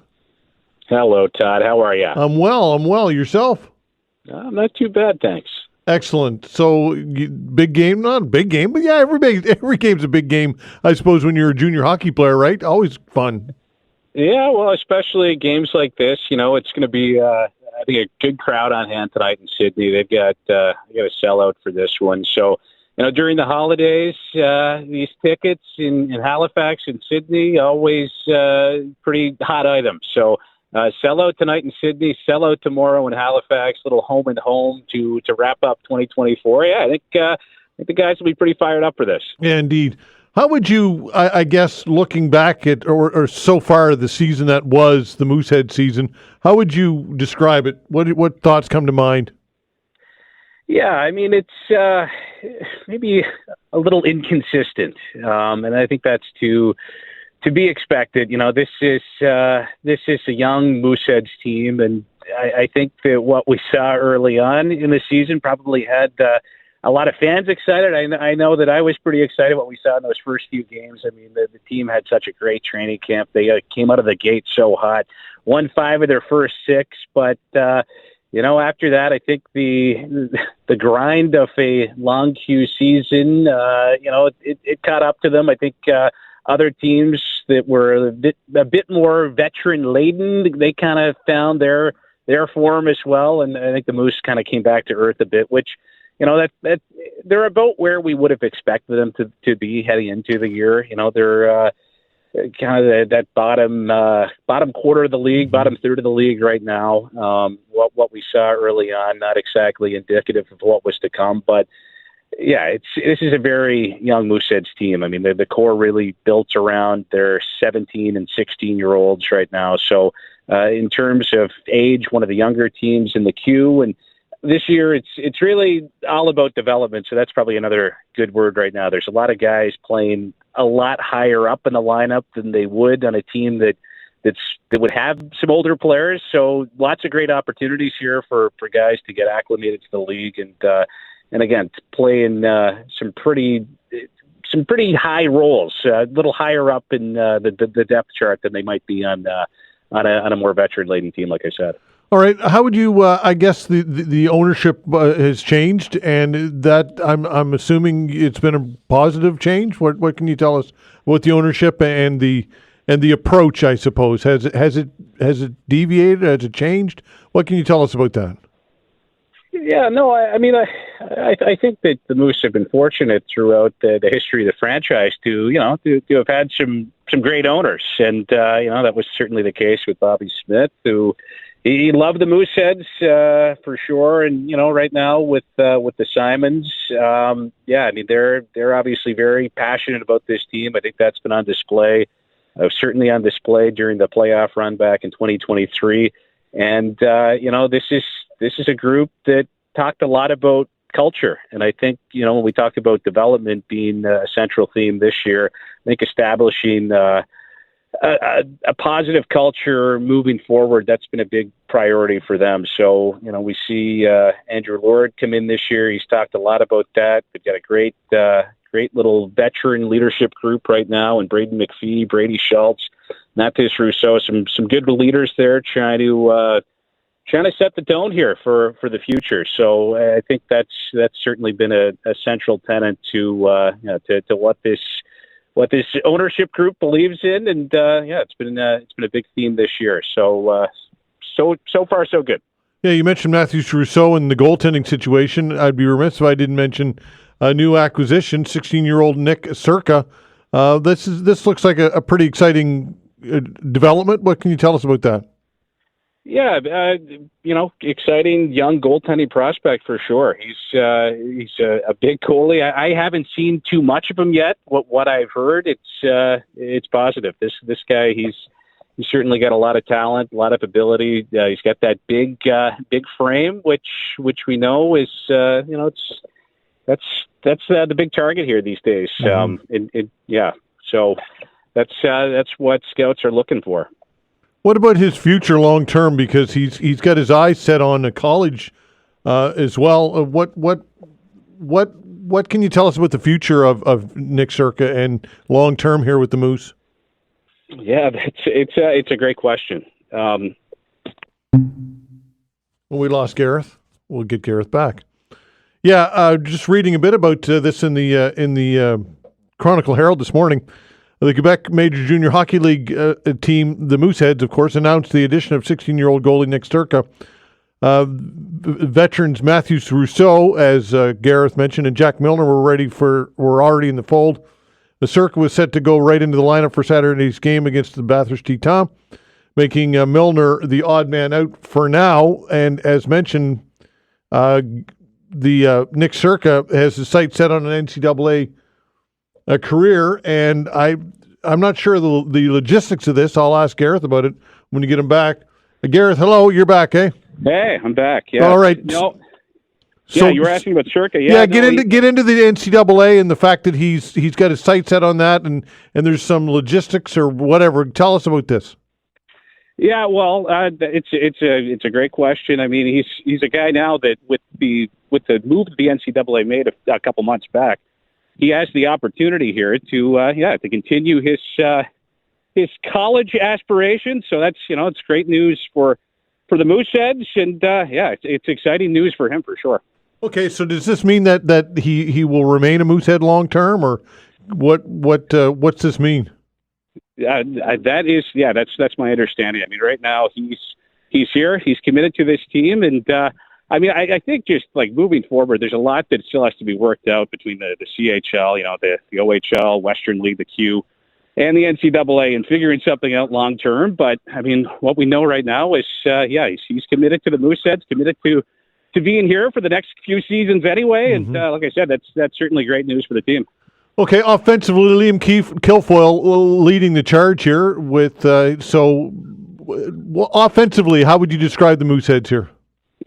Offensively, they've had a tough time this year. Tough time scoring goals. So they're the lowest scoring team in the Q. I think that at this point in the season, just 74 goals. So that's 14 fewer than the Charlottetown Islanders. It's a team that, like we said earlier, they really kind of lean on their young guys, those 17-year-old players, guys like Kilfoyle, Sean Carrier. It's a young team, and the offense, it was there earlier on in the year. It's definitely been tougher to come by here lately. The power play has really struggled. I think it was they had 10 goals on the power play in their first 9 games, and since then it has really dried up.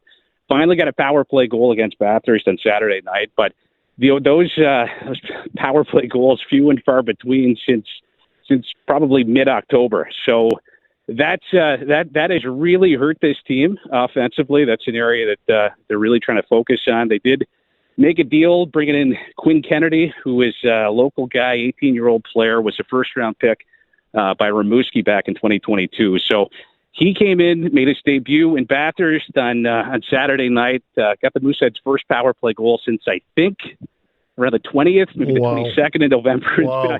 It's been a long time coming. Yeah. So, as we said, the goal scoring, it has been it's been a big issue here for this team. But again, the addition of Quinn Kennedy, he's a guy who's got a lot of potential. He'll get a much better opportunity in the lineup here. A greater opportunity, a little higher up in the lineup than he would have had in Rimouski. So, we'll see what he can do. He'll again get a lot more chances here with the Moose. How about defensively? Yeah, defensively, it's a team that I think starting off the year, when you look at a D-core that's got guys like Brady Schultz and Owen Phillips, Jack Martin, players that were a big part of the blue line during that playoff run back in 2023. I think that was an area that you'd feel pretty good about. But again, to bring in Quinn Kennedy, that was one of the big moves that was made as the trade period opened back on December 16th. Jack Martin was sent to Rimouski. Not a whole lot of, solid shutdown. 19-year-old defenseman this season. So he was a target of an Oceanic team that's hosting the Memorial Cup this year. So that kind of creates a bit of an opportunity on the back end for some of the younger guys. And right now they're dealing with a few holes with Martin now dealt, and Matthew Thyfair, another one of those guys that was committed to an NCAA team that joined the Mooseheads earlier on in the season. He's still out with an injury from one of his first games. So some holes to be filled on the back end right now for the Mooseheads. But well, lots of opportunities again in this development year for some young guys. Yeah, and let's face it. I mean, the theme here is it's a rebuild year, and that's the cyclical nature of junior hockey, and fans get that. I mean, there's a sellout tomorrow night, and fans are going to continue to support it. It's not our first rodeo here in Halifax.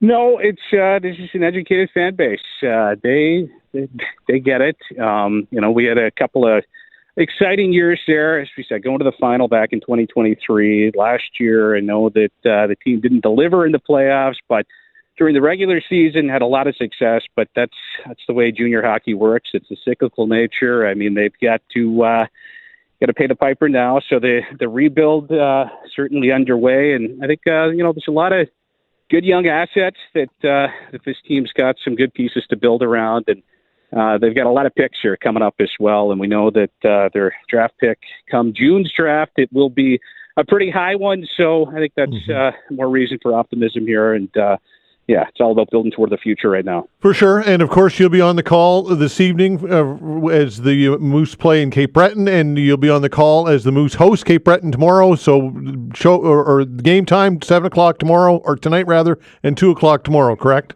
Yeah, that's right. 2 p.m. puck draft tomorrow, as we said. It's going to be a sellout there at the Scotiabank Center, a very popular ticket, and we're looking forward to that one for sure. Okay, pal. Class act, Garreth. Always appreciate it, my friend. Thank you.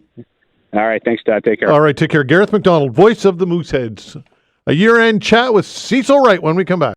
When you need to know. The Todd Veinotte Show on 95.7 News Radio Halifax.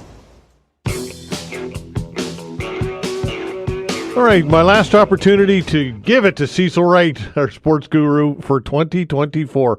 Or maybe Cecil's last opportunity to give it to me. What do you think, Cecil? You're taking it, buddy boy. All right, let's look back. Let's look back at the year that was 2024. What are some of the big stories that stick out in your mind, sports-wise? There's a couple. For me, being a team sports guy, I looked at the Olympics and tried not to miss much of the action. In the U.S. men and women in basketball, both claiming the gold medal, I don't think was any surprise, but you still got to step out on the court and get the job done.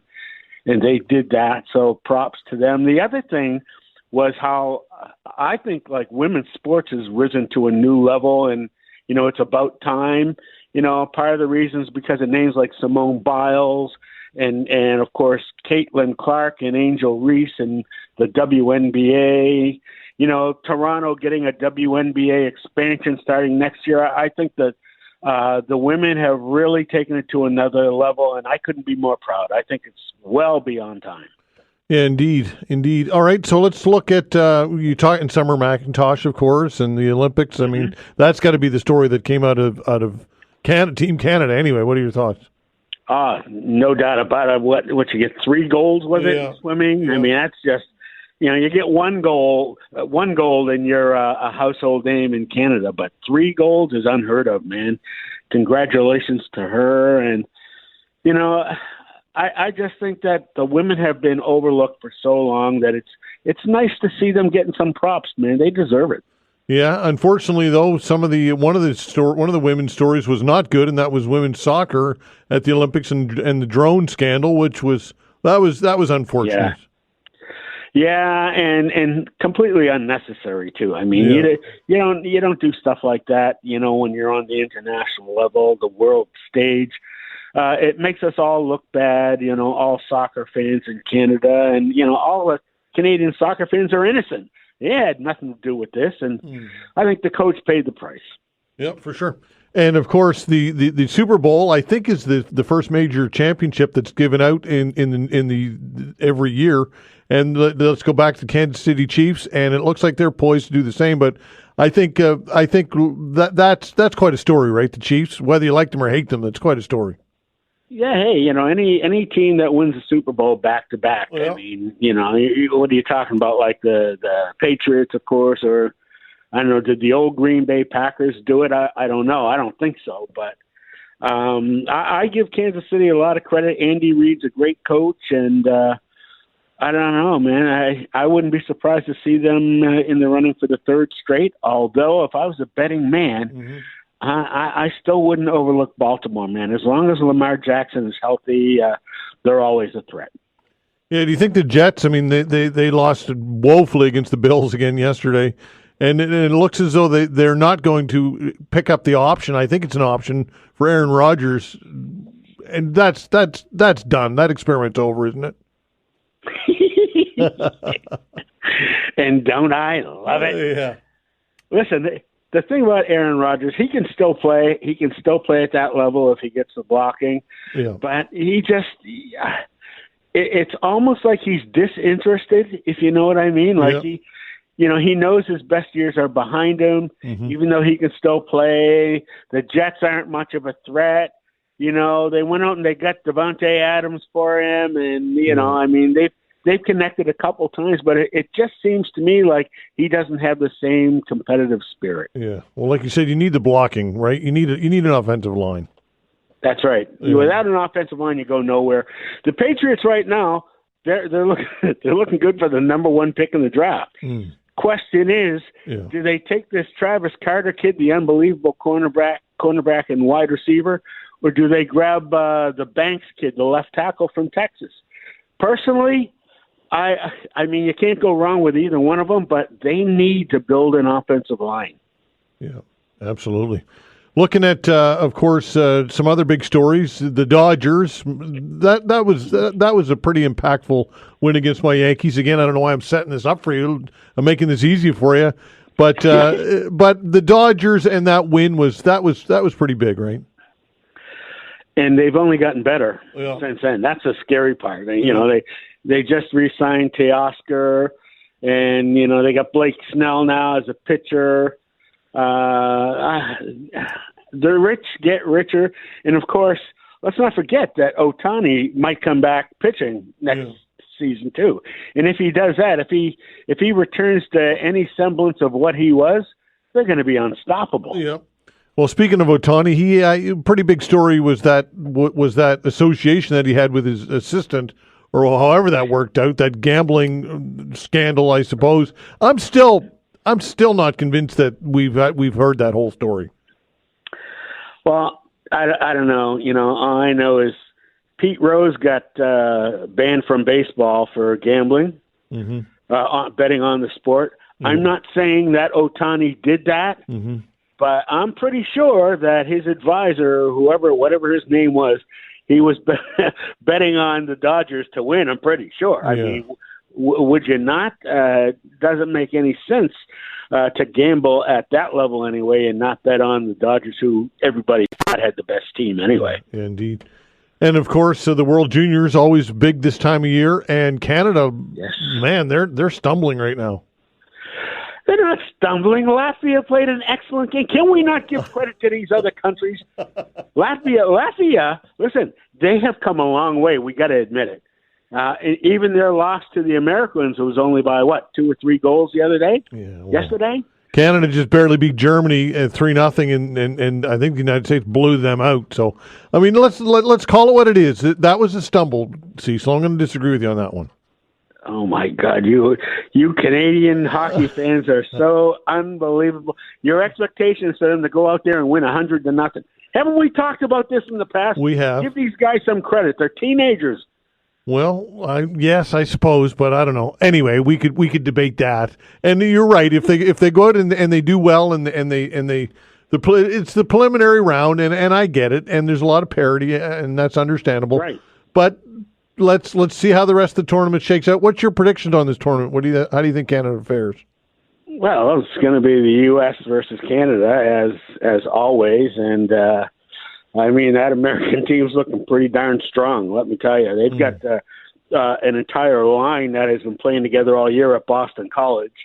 I don't think the Canadians have any line that could say the same thing, and they've got great defensemen.